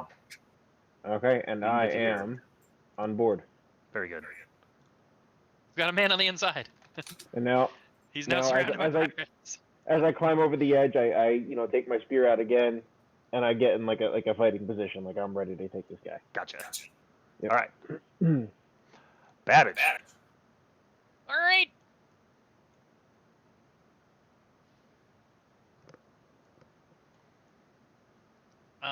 I. Oh, wait a minute. Definitely melee. Hold on. Did I do a mechanical bad thing? When does this gust of wind thing happen? Any creature It's in line when of- their turn starts. So Any creature I- who starts their turn. I should have done that again with those two because we did their turns already, and we're back to your turn. So Well, let me see. I mean, you did it. I believe it only happens at the start of their turn. Any creature. When you read the spell, a line of strong wind blasts from you in a direction you choose. Each creature that starts its turn in the line must succeed. Right. So they both started their turn there. Like they didn't. Neither one of them moved. Right, but when I cast it, it was before their turn. It doesn't happen when I cast. Like they don't do the roll on cast; they do the roll at the beginning of their turn. Oh, got it. Yeah, so they only had the one roll. Got it. They Okay. just rolled it early. Yes, I did. Okay. Your So action put the I- line in existence, and then they had to. Yes. Then on their turn, they have to deal with it. Okay. They were silly not to move. I am going to move up one. Okay. I am going to try to cut the rest of the way through the rope. Got it. So I'll do this.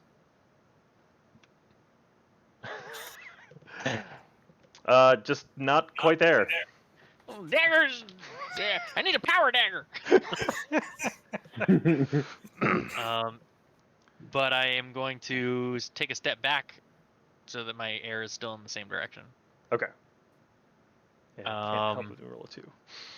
I don't think I have any bonus actions, which is so strange. I need to read more. Downside of looking at custom characters, you may have.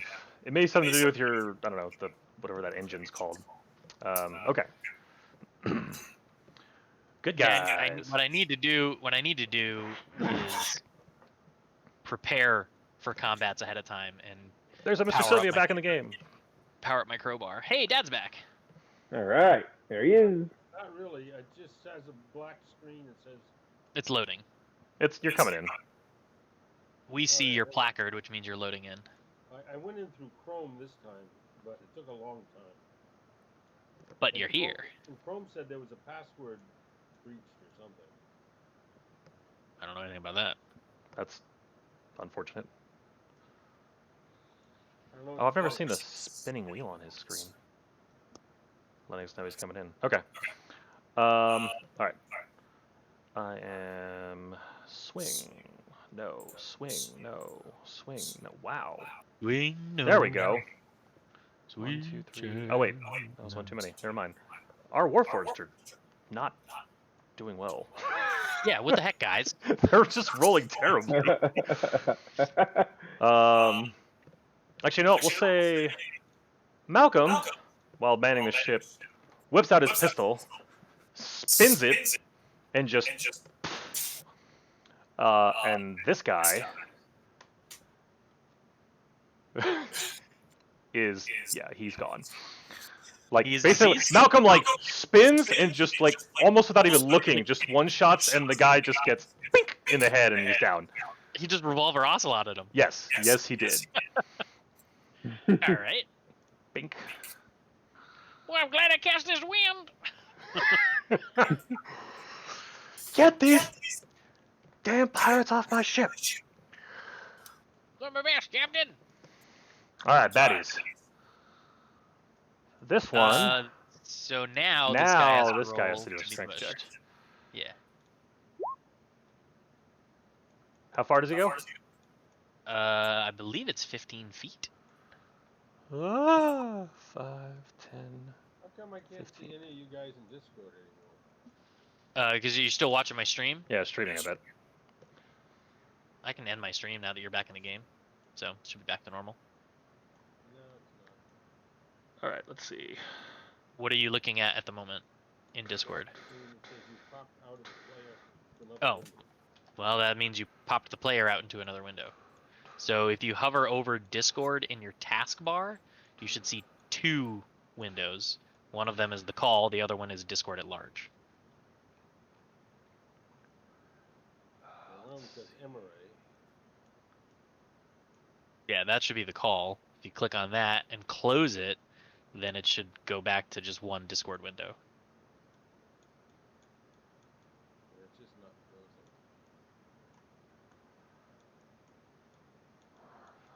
Wait, it's not closing. What do you mean it's not closing? I got it. Okay. I need Jim and Mr. Sylvia to do perception checks when you can. I can do.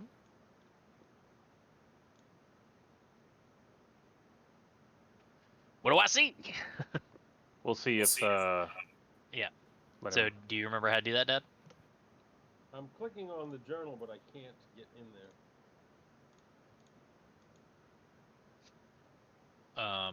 what do you what do see you- when you click on the journal? It's just a black box around the box called journal. And But nothing underneath it? Nothing comes up on the screen. What? No, I mean, do you see the words under the journal icon, like magic items, plot items, and stuff like that? Yep. All right, click on your character sheet, Blessed Robert the Great. There should be a plus next to PC characters, I think. That may open it up. Should still be expanded from his last session. All Did that bring your character sheet up? I think so. right. Okay. Meanwhile, So then, in your character sheet, on the core tab, Yep. we're clicking on perception in your skills. Yep. Perfect. 18. okay. So the two of you notice this door down into the ship open. What door? Where? What? See where I'm pinging? I do not. Next to, not too far from, just to the right of you. Am I not? Hold on. Oh, I'm not seeing a ping. apparently if I ping on the wrong layer, it doesn't go. Oh yes, yeah. Pings are layer specific. Okay, so Okay, so we see this the door, door to below opens, decks. but you don't see anybody come in or out. Uh-oh. We've been boarded from below. Isn't that where Lodestone is? Yes, All but right. you don't Did see you him get coming that, up. Dad?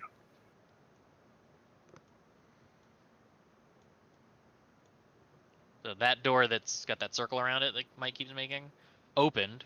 We know that the first mate, I assume he's the first mate, is down there, but he doesn't exit the door when it opens. Correct. Okay. So that occurred. Yes. Canadrill. Am I saying your name right? I keep Yeah. Canadin. Canadrill. Canadin. Mhm. Uh, Oh, yeah, that's right. The old one. Okay. you're a little surrounded. Mm-hmm. Oops, that was one too many. That was one too many. 13, 9, 16. 19. 19. Oh, wow. Nice. Yeah. You. The captain shoots his. Oh no, no, he doesn't. He doesn't have a. Because he has to reload. He does. Because it's a muzzle loader. That is true. He is reloading his. Actually, no. He gets up to. Where was he? Hold on. He gets to here, and tries to whip you, but does not succeed. But yeah, you are a little surrounded. That's okay. And Mr. Sylvia is apparently launching a crossbow at somebody. When it's. I think he's I was trying to see what that said. That's he's what testing things yeah, he's out. testing. That's fine. That's what you would do if you wanted to shoot your crossbow. Yep. Yep. Okay. Sorry about that. This guy's reloading. These two are engaging in combat that you can't see. It's just that they're busy up here.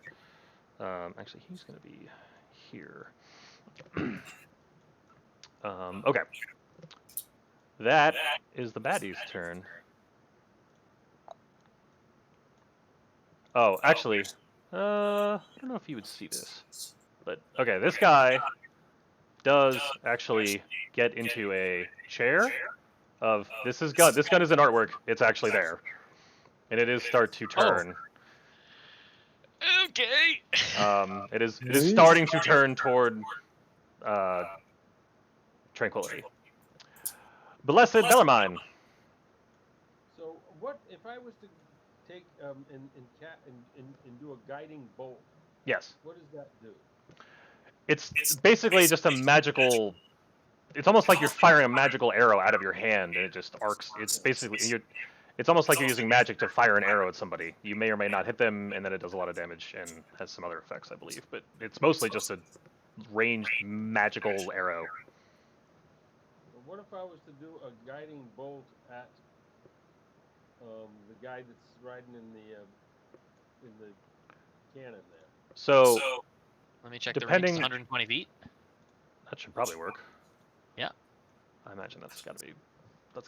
So you can check the range with the little ruler tool. Where am I? Right here? Oh yeah, you're totally within 100 feet. Oh heck yeah. So you can see the arrow that I'm drawing from you to him. It's like 60 feet. Yep. So yeah, you can totally launch a guiding bolt at him. And is there still a spiritual weapon useful? It's floating next to you, and you can move it to go Let me fight the other check pirates how that are far on I can board. move it. Let me see how far it can move. Spiritual weapon. I think 30 feet. 20 feet. 20 feet. Okay. So you can move it 20 feet separately from you. I've just been kind of assuming it's next to you, but you could move it. It has been so far, but yeah. You could move it up the stairs, and you can have it attacking this pirate upstairs. Right. But so can I do both? Yes. Yes. That's the beauty of the cleric. So we're going to do this. So he guiding bolts at 13. Which I'm afraid just flies past our pirate on the corner. That stinks. It does. And then we'll do the spiritual weapon, right? Yes. What do you roll on that? At that guy over here. Oh, I rolled a 5. That'll connect. So to roll the damage, you remember how to do that? Just Yeah, click the I word get spiritual weapon in the chat get tab. into that spot. Wherever that spot is, I can't find it. You still have the journal open. You want to flip to the chat bubble. Yeah, I'm on the chat bubble. I'm just trying to find it. Hang on, it's way down the bottom. Yeah, it's always at the bottom. Oh, he probably needs to Now, because he's been out. do I have to click on guiding bolt also? Because you No. missed. No, Yeah. Okay. because the number wasn't above his armor class. I'm afraid it missed. And how high of a level can I use on this spiritual weapon? Well, you've already. So some spells can be cast at higher levels and some cannot. I don't even think spiritual weapon can be cast at a higher level. It says level 1, level 2, level 3, level 4, level 5, level 6. Oh, really? Goes all the way up. At higher levels, when you cast the spell using a spell slot, the damage increases by 1d8 for every 2 slot levels above second. So. Got it. So he can't cast it at 4, and casting it at 3 would just burn a 3 slot. So I just casted it too. Yeah, well, you've only cast the spell once. And every time you're clicking it now is just to roll the attack from it. Yeah, you created it, and now it's just there. Yeah. So now you roll the damage of 12. He's hurting. And that was great. Oops. So, yeah, this dude's. So, not doing so hot. Dad, you know how, like, light crossbow, warhammer, those are attacks in your little attacks box? Yeah. That's where you want to click spiritual weapon for the weapon's attack. You click it in your spell slot to cast the spell. To make your subsequent attacks, do it from your weapons stuff. Make sense? I hope so. Okay. But anyway, 12 force damage. Nice attack. Canadin, you are successfully counterboarding, but are surrounded. Surrounded. That's okay. They're stuck here with me. Rorschach. Yeah, exactly. All trapped. I can see that there are just these 4 on deck with me. Is that correct? Yes. Okay. All right. So, let's get smacking. I burn another key point. Okay. That leaves me with 2 left. The guy just to my left, or I guess, yeah, to my. This guy? Yeah, that guy. I start stabbing. Okay. That's 3 stabs and 1 punch. Well, 2 stabs and 1 punch, I'd assume. No, I burn the key point to get me the extra.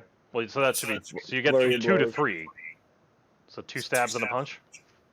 So okay, so tell me, with martial arts then. Unarmed strike. I'm sorry. Yes. Go ahead. Strike.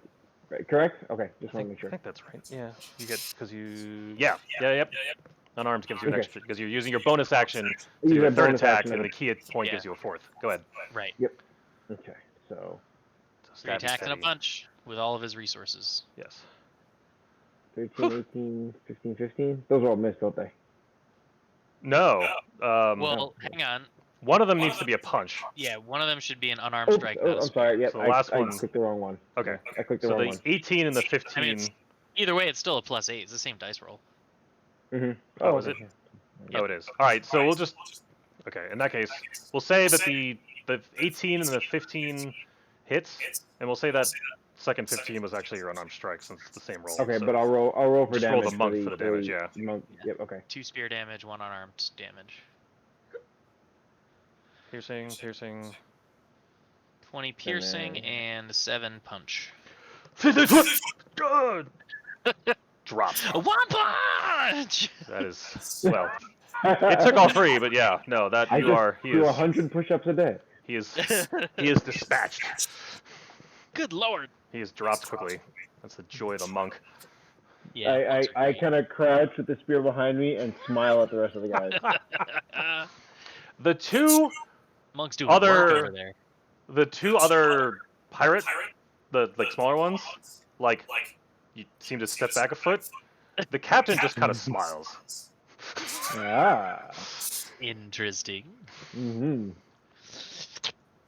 And I would give you witty banter that a pirate captain would give you, but The pirate captain says something witty that I am not, Yes. I'm not capable of saying myself. that the DM isn't as witty about. Babbage. This is not the best song in the world. This is only a tribute. Yes, I got you. Babbage. Babbage. Oh, hold on. I can look up lines. Babbage holds on. No. Tell me what you're doing. I'm multitasking. Babbage heads up the stairs, moving his line like so. Ah.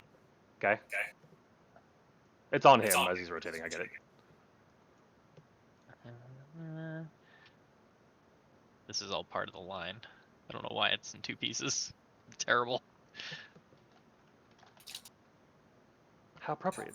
You fight like a cow. And then, so that was my. Well, no, that's not even my bonus action. I didn't change its direction. I just moved my position. Yes. Not that you have any bonus No, actions. you saw me rotate it, so actually I did change its direction. If I rotate the line, that's a bonus action. Okay. I mean, not that you have any other bonus actions, so. Yeah, that's true. And then with my actione, oh, I gotta subtract a spell slot. With my action, I am going to burning hands in a cone at these 2 guys. Ooh, cool. Can you do that without hitting one of the Warforged? I may hit one of the Warforged. Okay. It's just each creature in a 15-foot cone. Yeah. You're definitely hurting. Well, you could probably turn it so that you only hit the 2. Well, no, 15. They're in between them, so You're either hitting. 15-foot. I guess which one are you hitting? I guess it doesn't really matter. I will aim it away from our own This one? harpoon. Okay, so you're gonna basically arc this guy. Yeah. Oh, that also I think hits the rope. Yeah. All right, so Nice. do your damage. So yeah, I'm doing it out there. Okay. All right. So damage. Burning hands. Level 1.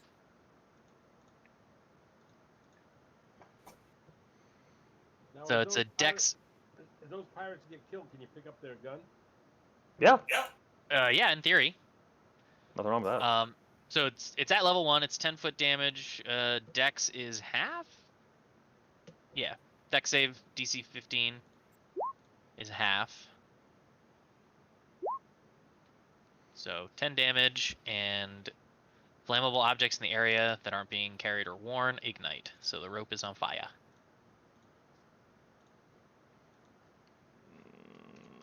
And technically that Warforged has to roll as well. Oh yeah. He takes half. Okay. Question is this rope out of the way or not? Probably, I don't know. At the angle you pointed it at, yes. Okay, no problem. This rope, however, I'm gonna say that 10 damage was enough to basically sear it at the end, and it's now dangling over here. Nice. Okay. I've cut off Canadan's possibilities for return. Okay. That is all your stuff, Babbage? I believe that's everything I can do. Okay. Sorry about that! Swing. I saved the Wow, Warforged. I am rolling. Oh, this one finally connects. Alright, so this guy takes...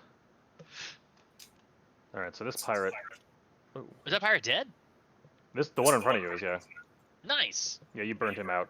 And the other one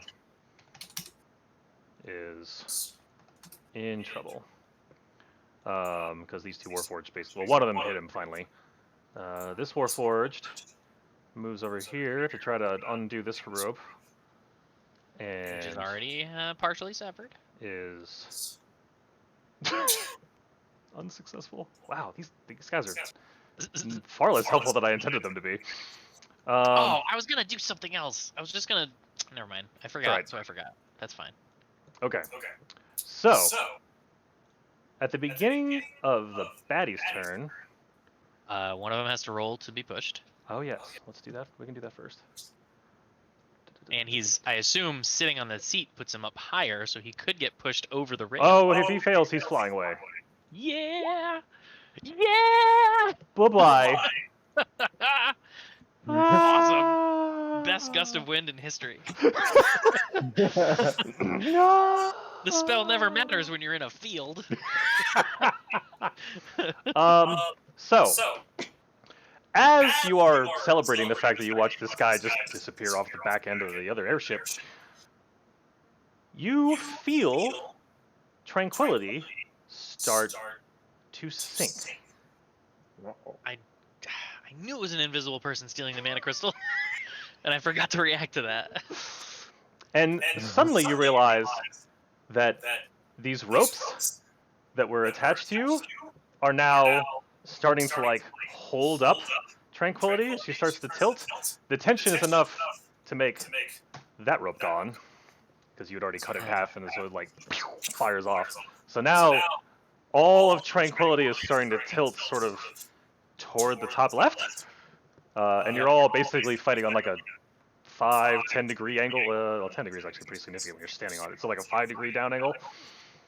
So the entire tranquility is now difficult terrain as you're fighting to basically keep balance as the whole thing starts to tilt.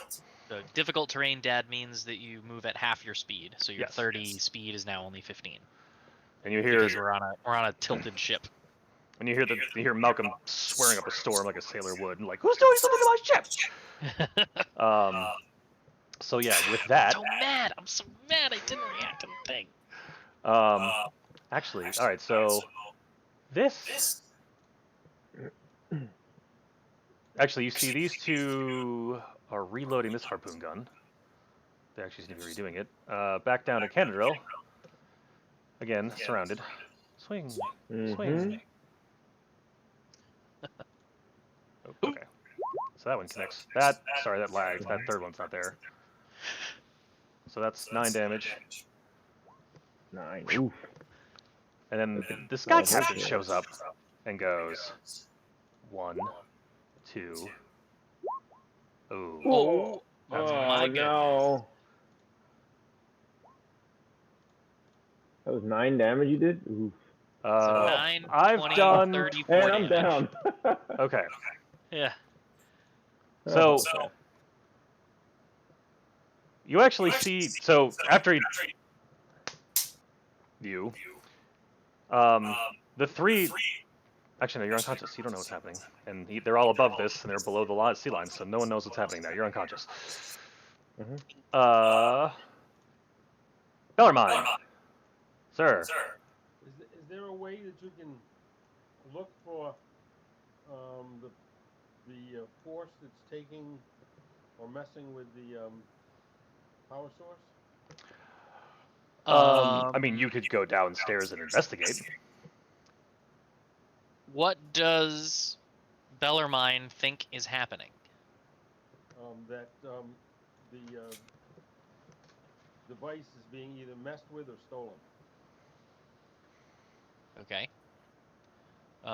Things that you might do. Could be. What is this? What does Beacon of Hope do for me? Beacon of Hope bestows hope and vitality.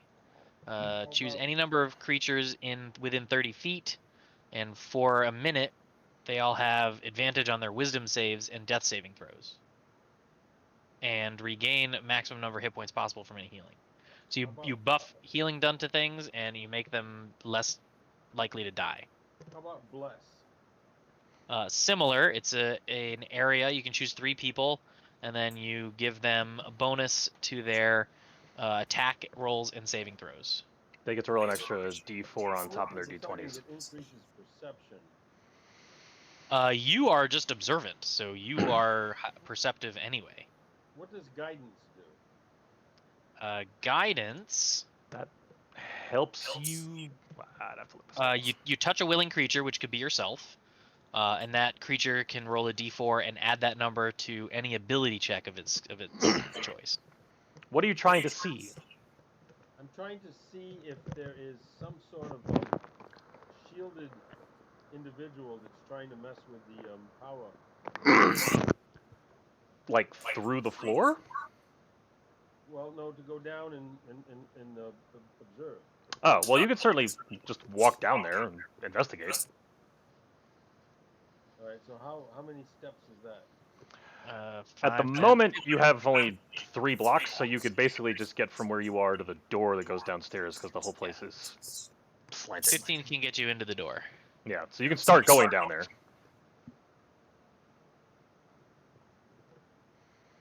I don't know how far I can go. Yeah, you can move diagonal. So you were here, so you can move 5, 10, 15 like Here? that. Yeah, you can move to that block, yes. And that's basically the same as... I'm going to move That's the you... only thing I can do this round because I moved. That's the only movement you can do. You can still perform actions. So I moved you to the lower... I'm going to say you just made it down the stairs here in the lower deck. All right. Now, is there a way that I can see what's going on? I mean, you're basically heading downstairs outside of what you know. There's where you are. You don't see anything else outside of just the bow of the ship. Now you got to get around another steps to get down to what you think is happening. Although you do hear a scuffle. Is there another device? Is there another set of steps here? Yeah, you're gonna have to move. You're on basically. deck 2. You deck 1. You need to go down one more to deck 3 or deck 2, Yeah. whatever. Below. Yeah. And these two individuals are I'm trying to figure out where I'm at. You're in a stairwell. You don't yet see them. They're on the lower deck below you. Oh, they're on this. They're still on. I'm still on the top deck. You're at the stairs going down to the top deck, basically. All right, so I'm right here. Yes, this is 1. All right. This Now, who is are these two 2. individuals? I could. So 3. I'll just let you know. So this is Lodestone, and he seems to be fighting some sort of like tiny dragon, kobold-looking thing. Yeah. And they're duking it out. So what if I was to now could I cast a guiding bolt and also the spiritual weapon? You can So- move the spiritual weapon. Yeah, you could have the spiritual weapon follow you downstairs. It doesn't. What do you mean? It doesn't follow you downstairs. You could tell it to. Okay. Yeah. You So- control where it goes, so you can make it follow you. All right. So it's there with me. 5, 10. And it's not. It can just float, so it doesn't have to worry about difficult Yeah, terrain. 10, 10 puts it here. It has 2 more blocks to move. So yeah, So it can't actually do anything yet. not yet. No, you can get it. I think as close. Sorry, I don't mean to move you. You can get it as far as there. I'll get rid of this 2 out of your way. But I'm actually can see what's going on. I'm gonna say yeah. I'm gonna say it's like the map's slightly just like basically you stepped around a corner and you can see this. So if you want to, Plus, Mike, a tilted ship is much easier to deal with when you can reach both walls on either side of you going down the stairs. So that's fair. it's less difficult terrain. Yeah, that's fair. So what if I was to cast this guiding bolt at that creature? You can Okay. do that. I will let that happen. He did that. And that did happen. So you did connect. So you can So you can click Click on on the the guiding guiding bolt. words. Yeah, you got it, Mike. I gotta stop being DM. No, you're fine. We're both helping. And what level can I use? So this is interesting. He's casting the spell before he's selecting its level, and that's odd to me. I got nothing. I don't. Because the level doesn't come up until I until I cast it. Oh, he maybe. Right, but the fact that it's showing up in chat before it's prompting you to pick a level is backwards from my experience. All right. Well, what level can I cast it? The answer to that question is It's probably. um, I don't know how many. I don't know how many spell slots he's got left. Guiding Bolt. When you cast this using a spell slot of 2nd or higher, it goes up by a d6 in damage for each slot above the 1st. So you can cast it at level 2, 1, 2, or 3. Your choice. I'll cast it at level 3. Okay. All right. So we cast it at level 3, and it does 15 plus 7 radiant 22 damage. damage. That hurts. So not only does it deal that damage, but also the next attack roll made against the target before the end of his next turn has advantage because it's radiating dim light. Oh, so it's like fairy fire. Yeah, it's a temporarily. 1-turn fairy fire. Got it. Okay. Cool. So Well- that was really good, Dad. Well done, blessed Bellarmine. Okay. But that creature still is alive. Yes. It's Alive, still alive and but kicking. mad at the radiant light that Yeah, just it's seared barking through and its skin. certainly wasn't expecting that to happen. Canadin, if you could roll a death save for me. Mm-hmm. This could be a real short campaign. Yep. You have 1 hit point. That's awesome. You have 1 hit point. I know. It's your turn now. I can actually. You like prone. just toughed out the fact that this captain like diced you, and just basically, yeah, you have willed yourself back into the fight. Well done. That's wild. You now have 1 hit point, and it is your turn. Okay. You're prone with 1 health. Take your turn. Oh God. Okay. So, I will. Okay, so if you're prone, you can use half your movement to get up. Is that Yes. correct? So you will have 20 movement left once you stand up. All right. So I'm gonna Well, burn 10. that. Oh no, his ship's not tilted. He's got 20. Yeah, Mhm. and that ship's not tilted. Yes. I he's got am 40 going movement. to burn that key point. Okay. I am going to. Is it step of the wind? Yep, step of the wind. So that way I can get disengage without taking an attack of opportunity. Very good. I will get up. I will move to here. Right, I think so. Right, let me just measure that. I want to use. So I have 20. I just need to move 10 feet away. Oh, so I gotta get one closer. Hang on. Where was I? I gotta go to 10 feet right here. 10 feet is here? Am I Yes. correct? Yeah. Okay. Okay. So it gives me 10 left, but I can't. Wait. Don't think I can do that. Hang on.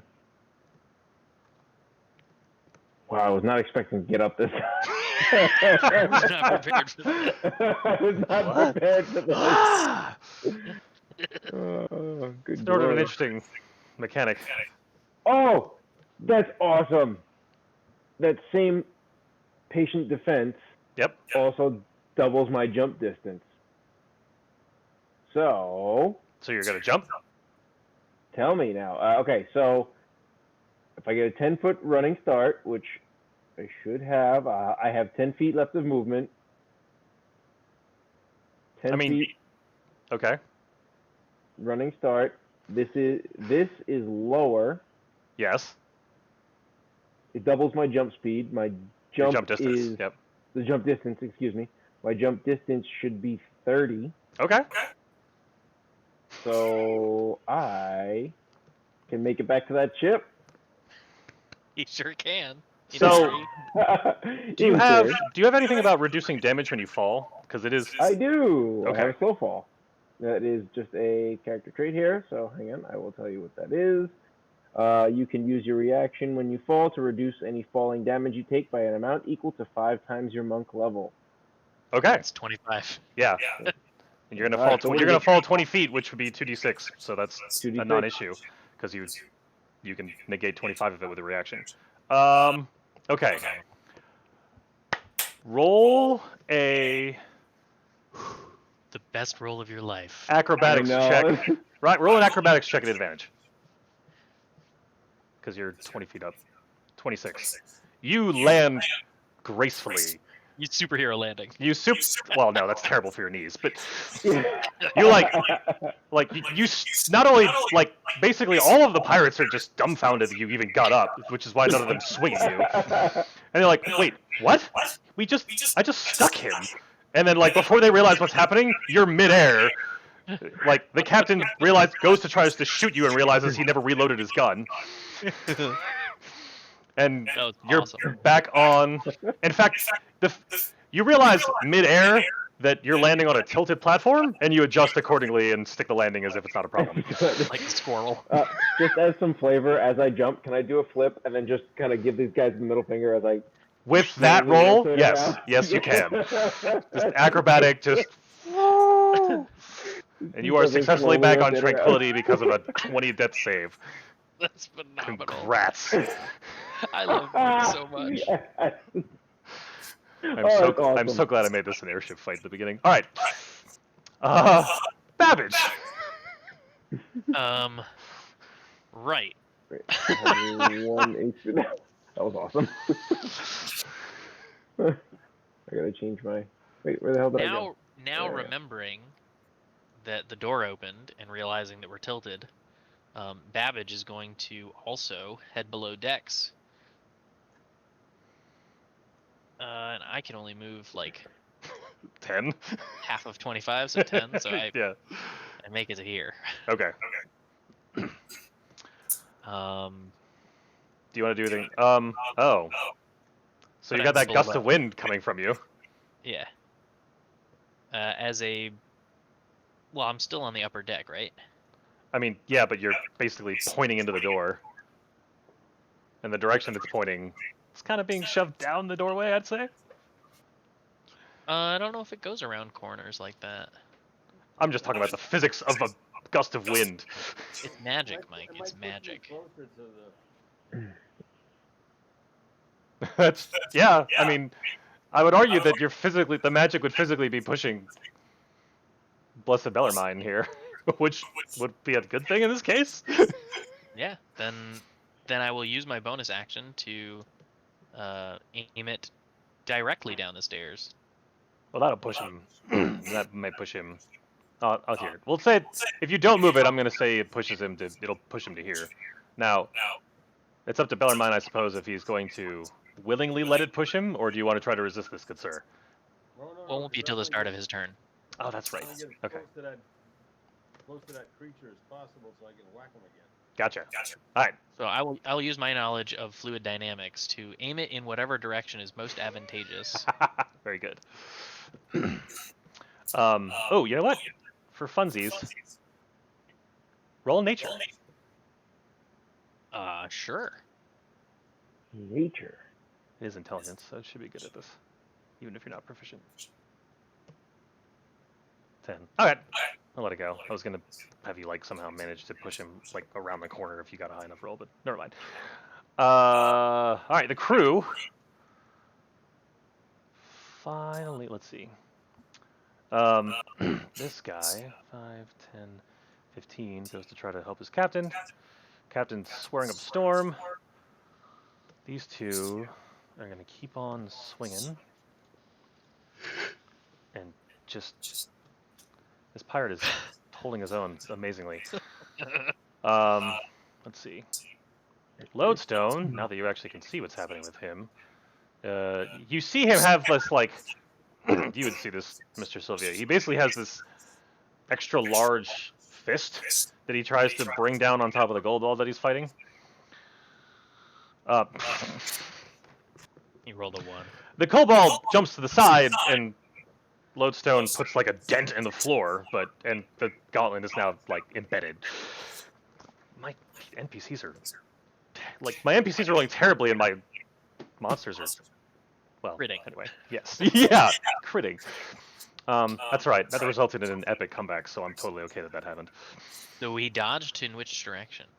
Not like a Or foot. I guess he can't move. He's still in the same box. He can't move. That's just for dramatic flavor. Yeah, Okay. I get you. All right, baddies. This one, let's see. Here we go. That's the wrong color, but you get the idea. All right, so this line gets connected to the back side of the ship.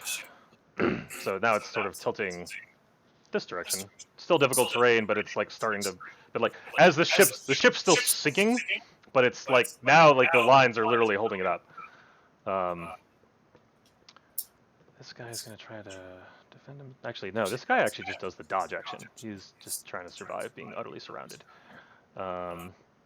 This captain swears at his compatriots because he's a sailor. He goes back up to try to drive his ship. I'm just gonna delete this guy since he's gone. Yar, he got away. And then these two, yeah, basically. And then these two go over to this one and start reloading this harpoon gun. Blessed Bellarmine gets shoved to here because of the. What? Or are you trying to shove him all the way to here? No, buddy, I'm above deck, Right. so the gust of wind is pointing down a stairwell. Oh, you're saying You you would go push him around and around back. the corner and Got it. exit Bink. the stairwell, so it should push him. All right. Blessed Bellarmine is now there. Now, So you got- what is the health condition of the other two compatriots? Lodestone seems to be doing okay, and the Kobold is not doing well. And how about the other two partners? You're below deck. You can't see us. But can I cast from below deck to one of you a healing? That has to be line of Um, sight. You have to be able yeah. to see them. So because you're below deck, you can't do that anymore. Okay. In your character sheet, you can. I take that back. So technically, I'm going to let this slide if you want. There is a grate here, and you are now technically in line of sight with Kenadril, or Kenadrin, because you can actually see him through the floor. If you look at all your spells and you click the little I, Dad, if you read the description, it'll give you that language. For example, Healing Word, a creature of choice that you can see within range. Or for Cure Wounds, a creature you touch regains a number of hit points. So, like, those are the restrictions to the spells. So you could Healing Word Kenadrin. Canadin. Yeah. Canadin. I gotta In, get these. in theory. Yes. So that's the first thing I would like to do. Okay. So Healing Word is a bonus action. Yes. So you won't be able to manipulate your spiritual weapon if you do that. So you're using your bonus action on this turn to cast Healing Word. But I think that's important, so I'm going to do that. Okay. I'm sure Canadin would very much appreciate magical healing coming from he doesn't know where. Below deck. Yeah. From below deck. Turn that off the core. Say again? Yes, you can do it off the core in the attacks box where your Warhammer and light crossbow. One of them is Healing Word. You can click on it there. I'm looking for it. Hang on. It's the third one in the middle box. Yeah. Okay, so I click on that, right? Yep. Now, what level can I run it at? You can run it as a level 1, or you have one level 2 slot left, or you have one level 3 slot left. I'm going to run it as a level 3. Okay. So you How burn your... much damage does he have? Do I need a level 3? You don't know that, but he doesn't look good. Yeah, I'm kind of panting. We'll run it as a level 3. Okay. So there you go. You heal Canadin for 12 health. 12? Yeah, 8 plus 4. Okay. But I can still do some action with a weapon, right? Yeah, you can still move it and swing at the kobold. You can move and attack. Excuse me. So let me. Or you could move and cast a cantrip, right? Oh no, because he casts a spell. Oh no, he can cast No, a he can cast a cantrip. Cantrip's the only spell he can't cast. Right. Which one? Any of the spells in the cantrips section. So you could cast Guidance, Light, or Spare the Dying, or you can attack. Those are your choices. Who's the next person to act? It'll be Canadin. Canadin, then actually. Me. Mm-hmm. But nobody near this dragon guy. Nobody near the dragon. I guy mean, at the lodestone's gonna act before the dragon guy does. But That's I true. can't cast on lodestone, right? You could. You could. He seems fine. You could. Well, I mean, your options for things you could cast on him are just cantrips. So you could cast Guidance on him. Considering he just embedded his power fist into the floor, he probably wouldn't mind. You could cast Light if you needed, but we don't need any light. And you cast Spare the Dying, but nobody down here is dying. So Why don't I you're. cast guidance on lodestone. You can do that.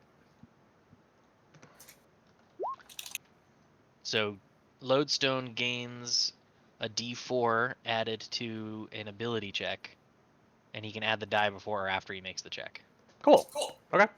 And Dad, oh wait, guidance is concentration, and I think he's concentrating on spiritual weapon already. Right. We'll have to explain that. All right, so we can't do that. No, wait, spiritual weapon is not concentration, so he can do that. I always thought spiritual weapon was concentration, but it's not. Oh, I forget that it's not. Yeah. Yep. So I mean, everything's fine. It's behavior, you'd think. Yeah. So you're good. So I'm just trying to beef him up since I can't do any damage, and maybe he can. Well, you could You can walk up still and walk swing your forward weapon at him. and fight him. I'm still gonna do that, but that's not gonna be as much as that the combined attacks. Fair enough.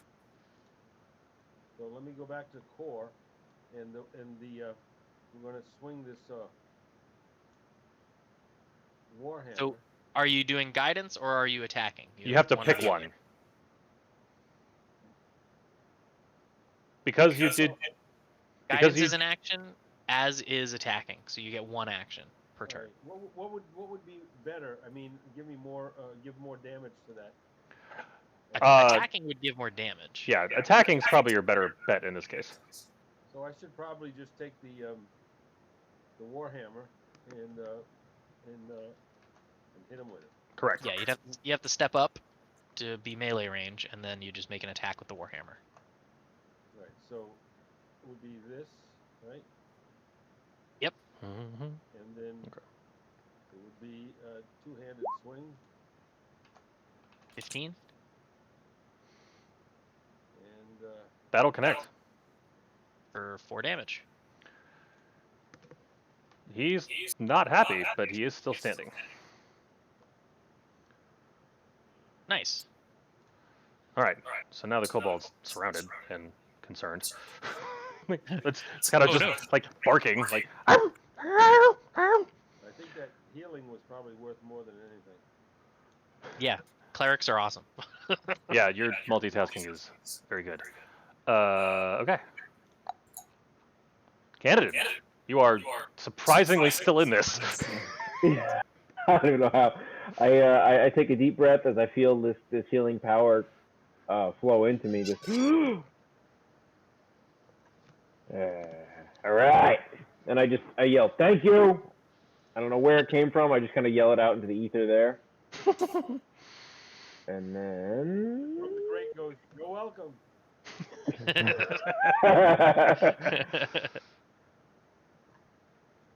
These are pirates, correct? Just the one dude in the middle. Just the one. These are the Warforged are friendly. They've just been. And I'm surprised they haven't already dispatched this problem. No, yeah. Sorry, I pointed the wrong guy. How's he feeling? Not good. How's he looking? Not good? No. A little singed. Alright, I just run up to him and poke him.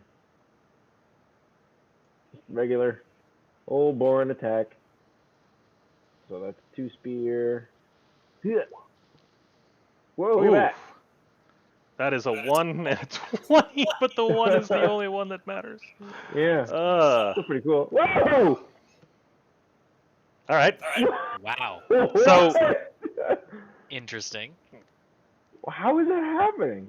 So that is fascinating. So yeah, you somehow managed to glance your spear off of one of the Warforged, but in doing so, managed to then get him right in the eye.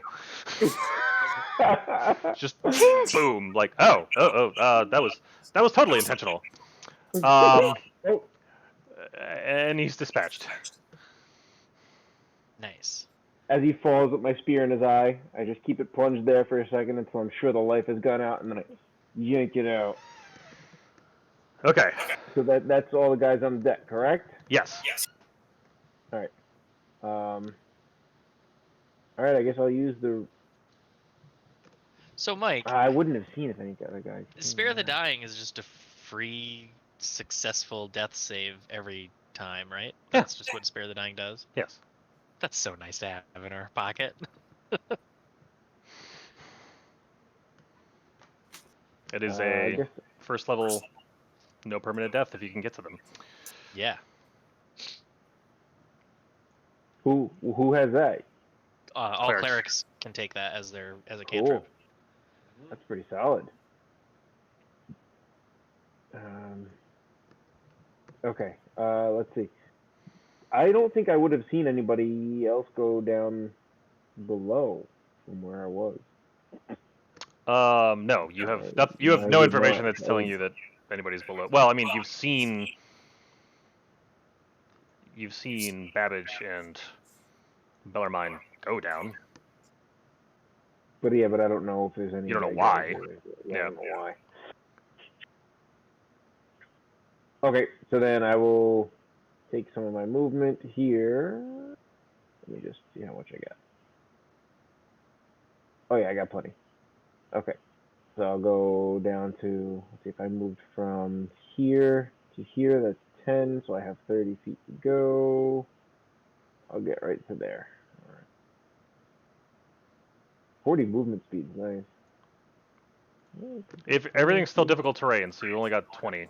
Oh, 20, oh, okay. Well, I thought the thing was holding it back up now. Not, I misunderstood. it's still like I'm saying for like another round. It's still like trying to even itself Right. out. So then, okay, so then I just kind of got back to my original spot there. Yep. I mean, like the ship was tilted when it connected, so like they gotta tilt their own ship to try to adjust. And then before my turns ended, I just I yell, "Where am I needed?" Just You kinda, hear from below the grate, burn the ropes. okay. And then you hear, "No, don't! They're the only thing keeping us in the sky." We don't know that. We don't know that yet. I put it together pretty good. It's just unstable. That's all. I'm pretty smart. Do you have anything else there, Zach? No, I'm not gonna do anything else this turn. Babbage. Babbage runs as fast as he can in this weird terrain, trying to get below decks. You tell me how far I make it. I'm gonna say you have 15 movement because you're So where does bouncing off the 5 walls. from the doorway? Where does 5 put me? I will put you. You get to here. Yeah. Great. So I can see everything. Yes. All right. I am going to cast, which will break. It'll break the wind. You're But I'm gonna casting cast another concentration spell. Yeah. Okay. I am casting Break wind. hold That's funny. person Okay. on the kobold. Got it. Wisdom. So wisdom save DC 15. He is held. Excellent. So he is now paralyzed. And I instruct my companions, take this one alive! I want to know what he knows about the crystal. Does he have it on him? I say to Lodestone. Okay.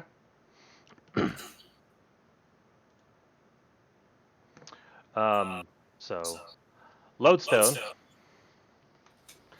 This one has been engaged with me since it jumped me from below. I have not searched its person, and he proceeds to yank his power fist out of the floor. And then, let's see, what is this? He's paralyzed, so he's just kind of stuck. Would paralyzed just make you collapse? Let's read paralyzed. Yeah. Where's that infographic that Zach put in the chat? Wasn't that fun? I found that. I just found that randomly. Conditions: paralyzed. A paralyzed creature is incapacitated. They also automatically fail strength and dexterity. Attack rolls have advantage, and any attack is a crit if you're in melee range. So it's also incapacitated, which means it can't take actions or reactions. So it's not Right. prone, it's just held in place. It's just stuck. Okay. Like a statue. That makes sense. Okay. Uh-oh. Did I? No. Okay. All right. So Lodestone starts to actually pulls out, grabs its bag, and starts rummaging through. Which 6 seconds. That's gonna take a minute. Or it might take more than 6 seconds to start doing that. Okay. I am successfully using so many spells that I've never cast successfully on anybody. This has been so much fun. All right, so these crew 5, 10, 15, 5. Oops. 10, 15. This one is just helping him basically hold steady as he tries to like manage the controls. And then who's down there? If Bellarmine and actually, so if Bellarmine and Babbage, sorry, could make perception rolls at disadvantage, please. Disadvantage. Yes. All right. Or just roll, because there's Yeah, I the see both of mechanic them. is the same. I'm just Yeah. curious if they're. It's interesting that they're disadvantaged. Well, it doesn't matter. Doesn't really make a difference, though, does it? Let me think.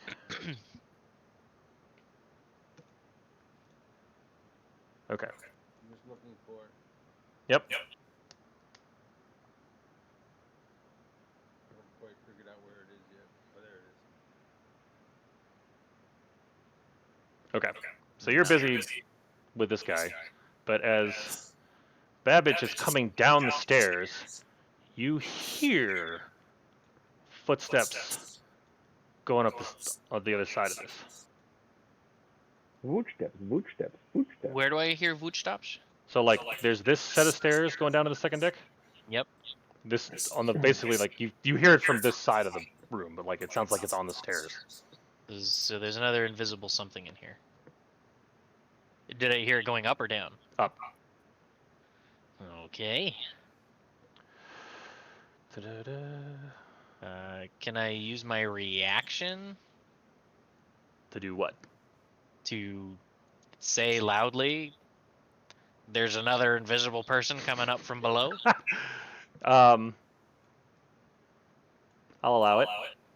Okay, so you hear Babbage shout from below decks. There's someone invisible coming up from below. Stop him! Would I be able to hear that? Where are you? There's a grate above. I would expect it to be audible. Yeah, you'd probably be able to hear that. And where are the my... stairs? Are they It's this doorway is the only exit from Oops. below. right there, That right? works, Yep, yeah. okay, so I thought, yep. That's not what I meant to do, but that works. Cheek. Another harpoon doing harpoon things. Yes. Okay. This guy just moves to here. This guy just moves to here. Captain's back at his pace. And no one seems to be doing anything else. Nobody's shooting. Bellarmine the Great. Or Robert the Great. Bellarmine. So many What titles. if I was to move from here to here and then throw one of the billowy vestments over the spot where the noise was heard on the steps? So you don't know where the noise was. You just heard him say, somebody's trying to get upstairs who's I invisible. was standing there, so I should be able to hear the noise too. You failed your perception roll, which mechanically means you did not perceive the thing. Oh, I didn't know I failed it. Yeah, It was sorry. at disadvantage. So when he says advantage or disadvantage, advantage means you take the higher of the two rolls. Disadvantage means you take the lower of the two rolls.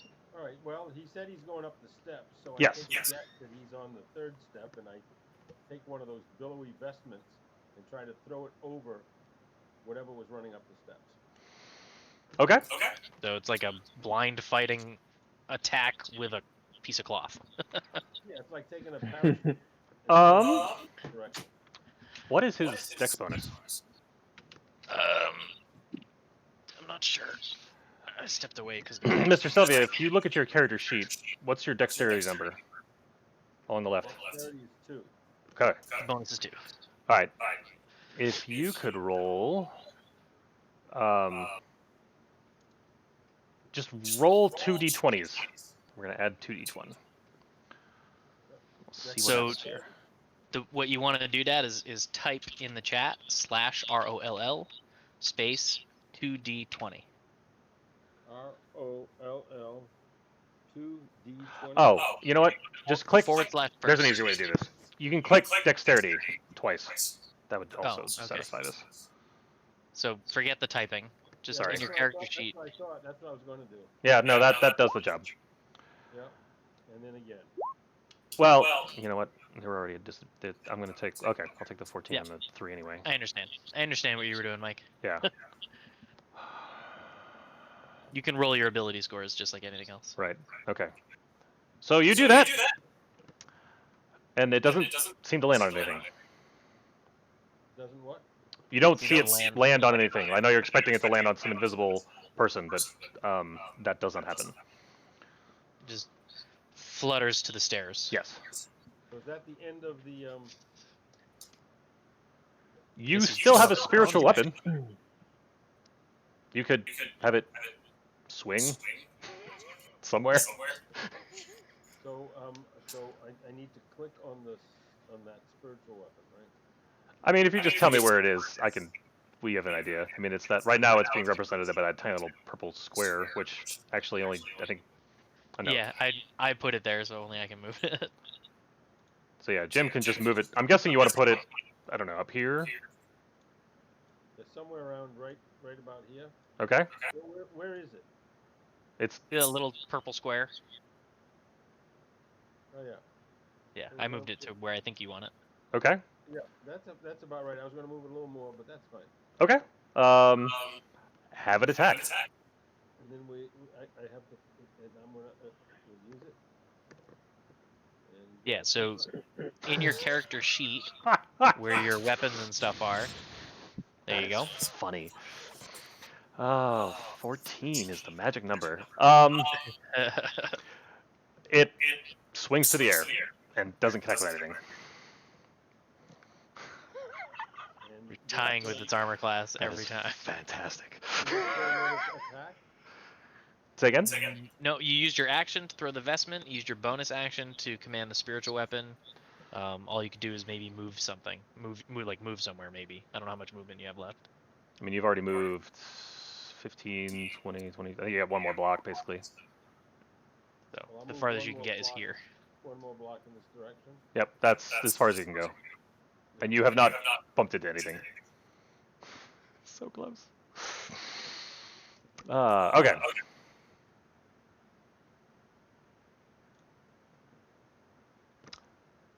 Canada. I'm giving away too much Okay. information. I mean, So if we I- figured it out, Mike. All right, so I heard them. We're I not heard him level say, 1 here. Fair enough. I heard him say that there's somebody coming up the stairs. Yep. I wouldn't know where they. Yep. Okay. So I step right in front of that door, Okay. and I ready my attack, my 2 attacks. If I sense or feel any invisible thing moving past me, and I'm standing right in that doorway, I Okay. will attack it. Okay. Everything brushes past me. That is your ready to action. Got it. It's kind of like That is making my a ready to wish from a genie. You have to be like super explicit. I know what he's. I know. Mechanically, I know what I can do to make this work. We're good. Exactly. So I'm standing in the door. My spear's ready. I am not blocking the door, but I'm close enough to the door where nothing is getting through that door without me knowing it's coming through the door. Okay. And I will attack upon noticing that thing. Got it. Babbage. All right. So I know that he is either here. He's somewhere. I'm just drawing this for my own benefit. He's Process of somewhere. elimination. He's somewhere here. So I am going to burning hands in that direction. Okay. Ooh, I need to hold on. Oh, this is going to be interesting. Oh no, I think I have it in my.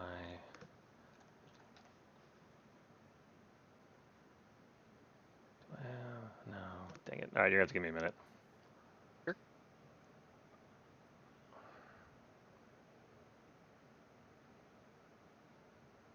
No. Okay.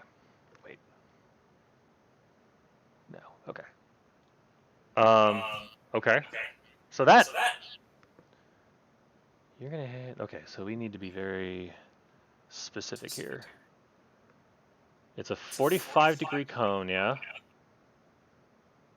Yes, which I believe means I would do. So yeah, just draw me the cone, which I think will cover the whole space, but I want to make sure. I think. Hang on, let me delete the other thing. This is getting way in the weeds, but this is the I'll situation we find ourselves in. I'm pretty sure a 15-foot cone in that direction would cover this space. Right? Oh no, this space.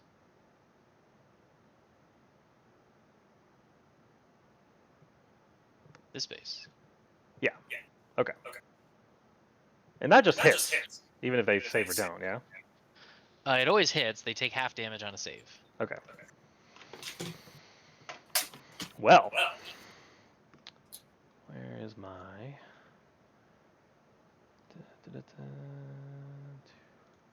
It may not break his invisibility, but he'd certainly be on fire. Oh, you know, I didn't think... Hold on.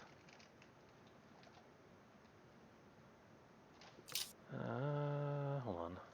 Just to read the spell specifically, it states the fire ignites any flammable objects in the area that aren't being worn or carried.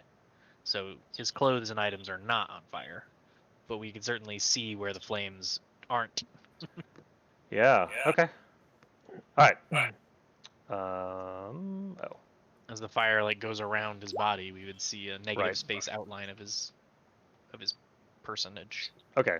And you did 12. Okay. 12 damage, yep. I'll go ahead and delete all this stuff out of your way. There is an invisible thing right there on the stairs. So is that the same space as the doorway above? Or is He's that on the stairs. And no, it's like 1 or 2 blocks away. So like where is that? If you were to draw that on the upper deck, where would that be?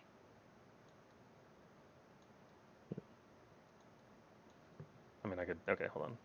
Like would Zach see that from below, from his vantage? Yeah. Okay. So yeah, Zazok saw that he's basically 10 feet away from him, down the stairs. The invisible thing is at the bottom of the stairs, and he's at the top of the stairs. And I'm saying there's a 5-foot block in between them. Understood. Is that the end of your turn? Oops. Oh, dang it. We were on Babbage. Okay. Yeah, I don't want to move anywhere. I'm still concentrating on my spell on the guy. Because I don't know which one of them has the thing. Where's your wind? That was broken when I cast Hold Person. Okay, got it. So yeah, that's gonna do it for me. Okay. Let's see. They are... The crew members basically trying to just tend to the dead bodies that are scattered about. Oh, the only thing I would do is just shout for flavor. Find him in midst of flames! Yeah, the crew members are basically just tending to the ship itself. Lodestone, rummaging through the bags, declares, "He's not here!" And now, Noted. let's see what happens here. Okay. You had a ready to action there, Zach. I sure did. Oh, FYI. Yep. At the start of their turn, They can roll. They can try to break it. they can try to break Hold Person. Oh, sorry, at the end of its turn. End of Okay. its turn. Got it. All right. Fail anyway, because I have a good DC. Yes. Okay. Zach, you see the flames, so you're like waiting. I need you to roll perception.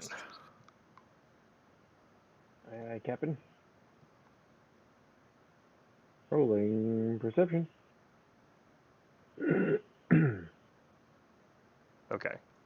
So you, let's see, how are we gonna do this? The fact that he was on fire meant that your deception roll was not a disadvantage, although in this case it wouldn't have mattered. But okay, as the kobold, or as whatever the thing is, gets to like you're ready, and then it still somehow got like next to you before you realized it was on your right side. Like it squeezed through the space. But like you saw like a piece of ash like coming off of something, and it's like you realize it's right next to you. Okay. So would you're that swinging trigger? 3 times. Yep. Okay. Hit 1. Hit 2. Yes. I, Oh, all right. hit 3. Yeah, all 3 of those hit. I assume it crumples in a bloody mass.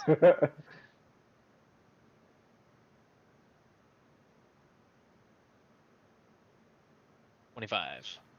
25 plus 12. Yes.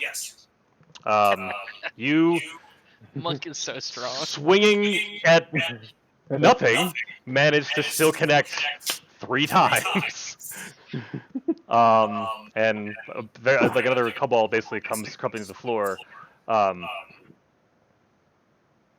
Its bag collapses, and a very fancy-looking dodecahedron rolls out. Watermelon-sized D20. Yeah, roll a minute. It is, however, dark. Uh-oh. Oh dear. And seeing this, you hear some. You, Candidrin, would hear this. You hear basically like barking from the other ships, and all 4 lines are cut at the, or like disengaged at the. I can't grab them. There we go. Uh-oh. We're falling. Got it. Yep. Well, we got wings, but We're gliding. some- We're falling is with there some style. sort of It's some sort you're of far away accelerating. like a helicopter? You're actually no. Do your wings provide any sort of lift like a glider, or are we sinking like a stone? No, it's you're not quite a stone, but like you suddenly realize you need to like grab onto. You're not. It's not a free fall, but Airship it's lost to the Levistone. Got it. you're in trouble. Mr. Bellmeyer, you are feeling yourself starting to lose purchase with the floor. Oh boy. That's you, Dad. I know your bell or mine. Sorry. I know. Can I have to be in a straight line to do something, right? Depends on what you're doing. Depends on the thing. But can I walk upstairs to here? That's back down the way you came. Well, you know what I mean. On the other deck, you mean? Yeah, like to here. Yeah, I'm gonna say you can grab like you have enough purchase to be able to get to the main level. All right. Now, there is Anything, we should all be moving with hover speed. It's no longer difficult terrain. You're flat. Just now.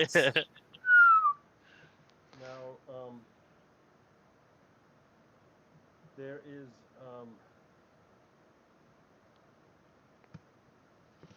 There's no enemies except the one kobold who just died. So yeah, there's no enemies on our ship. you have a held kobold still. right. Oh yeah, but, that's true. but there is a cantrip spell called Light Yes. Yeah. that I'd like to cast at the device. Okay. See if that recharges it. You can. Yeah, you can certainly. It. Okay. You do that. The device itself starts to glow, but it's a different color than what you saw. Like it's emitting like almost like a candlelight now. Excuse me, as opposed to like the eerie blue glow that it had before. does it have any effect on the Ship? buoyancy of the ship? No. No, that was a waste. Well, no resource spent. Yeah, cantrips are free. Or they cost actions, and that's it. They don't cost a spell Are slot. there any other enemies on the ship? Are we still in combat at this stage? You know what? I suppose not. And we do have can- the held guy, so for Yeah. at least a minute, he does have. Well, he can break his his hold every turn. So technically we can. So the fact that I'm gonna let you all have like 1 or 2 actions before I maybe break out of it and see what happens. Okay, So is that all I can do, or can I do something else? you have more time now because combat is kind of over. What would you like to do? Well, I would like to see if there's something that I can cast on the individual that was being held that would make him reveal what he did to the device. So, well, there's the held kobold, but he wasn't the one with the device. The one with the device got filleted. He's visibly clobbered. And I don't know if there are spells that you can use to compel people to give you information. I don't know if you have access to any of those or He not. has suggestion. Okay, that's certainly something we could. That is something you can start moving toward. Although again, falling. Canada, what are you doing? Okay, so as I realize that we are I'm sorry. falling, Go ahead, Mr. Sylvia. What were you saying? Oh, go ahead. Suggestions is one action, range 30 feet. The creature you can see within range can hear or understand you. And then you suggest a course of activity limited to a sentence or two. So, are there any individuals in my range that I could cast that on to compel them to tell us how to refire the device? At the moment, no, only because the kobold is paralyzed, so he can't even talk. Is that true? I don't think that's true. Oh, well. Oh, can't move or speak. That is true. There you go. So, it's an idea, just not at this moment.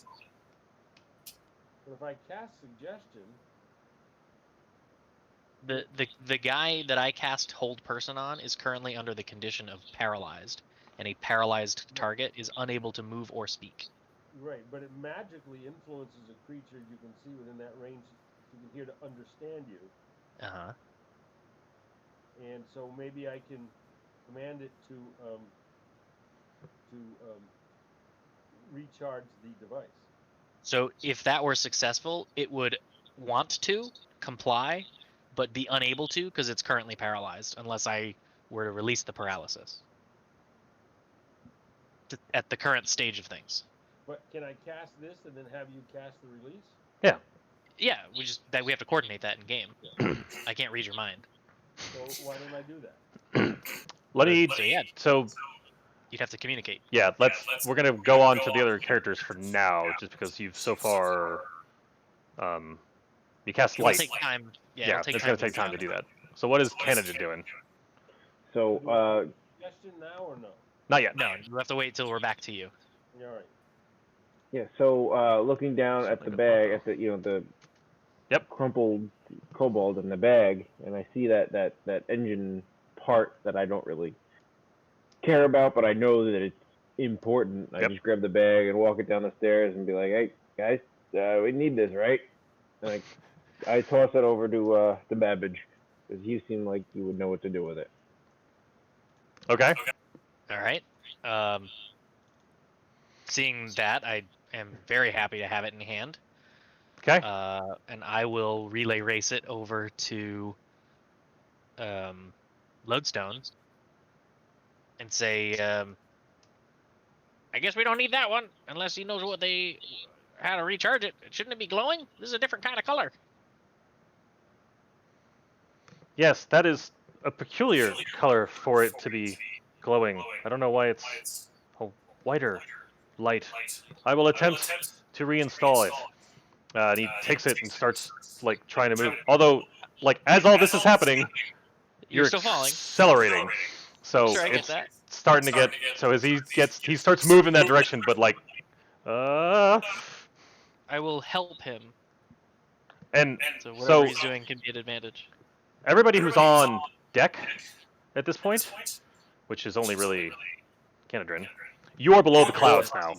You have. Well, I came down the stairs to toss it to. All right, nobody sees Oh, this that's then. right. Never mind. You're all you're all below deck. You're all below deck. Well, this is happening. All right. Dad's not below deck. Oh wait, isn't he? So He went up top to cast light. Remember? Oh, you see that we are below the clouds. And from what you remember, we were really high up, right? So, so I'm just gonna take over the story at this point. So because the crew members are now basically just trying to like hold on. Malcolm is, as you see, Mr. Sylvia, is like literally like holding on to the wheel, but a hell of a lot earlier than you would have expected. The ship smashes into the ground. Oh no! I hope these aren't the Sierra Nevadas. And you are now. Are we an Argentinian soccer team? That's exactly. You smash into the ground and come. Oh wait, can you see anything right now? Nope. Oh, sorry. Hold on. Give me a second. If you're using dynamic lighting, you'll have to enable daylight mode. Or if you're using fog of war, you'll have to reveal. Dang it! I didn't realize this was. Hold on. I also think if you're using fog of war, our tokens There we have go. to have. Okay, there we go. I see. So. Did you draw this? No. God no. Could have said yes. We wouldn't have known. I'm not that talented. So the whole ship kind of, yeah. I mean, didn't have that much. Well, no, you had plenty of forward momentum. So I'm gonna stop us here since it's 11 o'clock. I'm not gonna put your tokens on, but basically, I mean, you'll eventually come out of the wreckage. I'm gonna deal with the consequences of smashing down and damage and what happened to people afterward. We'll deal with all that later. But actually, you know what? No, I'm not going to say anything else. I'm just going to leave you. This is the condition of things as we end the evening. But yeah, you were only in free fall for, I don't know, 30 seconds, not even. So it stands to reason we've landed too soon, and the terrain we're on is not at sea level. Correct. Got it. And with that, we're done. Episode cliffhanger. Yeah. The ship crash lands on a floating island. Yes. Just as Lodestone was about to plug it in and see if maybe it was going to work, kaboom. So close. So close. All right. Super fun. Okay. Oh, bravo! That was very Great enjoyable. job, Mike. I missed Mike DM. So good. I feel bad that I wasn't doing as many silly voices, but we'll get there. It's okay. The Warforged were silly enough. They're like stoic, I am a robot was Yes. perfect. I don't understand what is happening with this. Great job, Dad. Yeah. I had no idea what I was doing. Well, there's certainly a always trial by fire, as I like to say. you always bring an out of the box perspective to D&D. Like everyone I play with, myself included, it's like, what attack can I do? And you're like, I'll throw a cloth over it. Like I would never have thought of that. Well, realize I I do messed up the possess a screen. vestment, and they usually, and I'm a big guy, so I had a good chance of catching something. Yeah, no, I love it. You Yeah, always that's make great. smart That's choices. perfect. I'll never forget you turning the laurels on the side of the path into an effective poison because you know about mountain laurel. All right. I'm going to end the stream. Good night, Internet. I'm sure you had so many people watching. Gift? I don't even know. Oh, never mind. I don't think anybody. Anyway, all is well. Good night, Internet. We'll see if we do this again sometime. I hope we do. I don't I even hope want to so, play too. Emery anymore. I got to be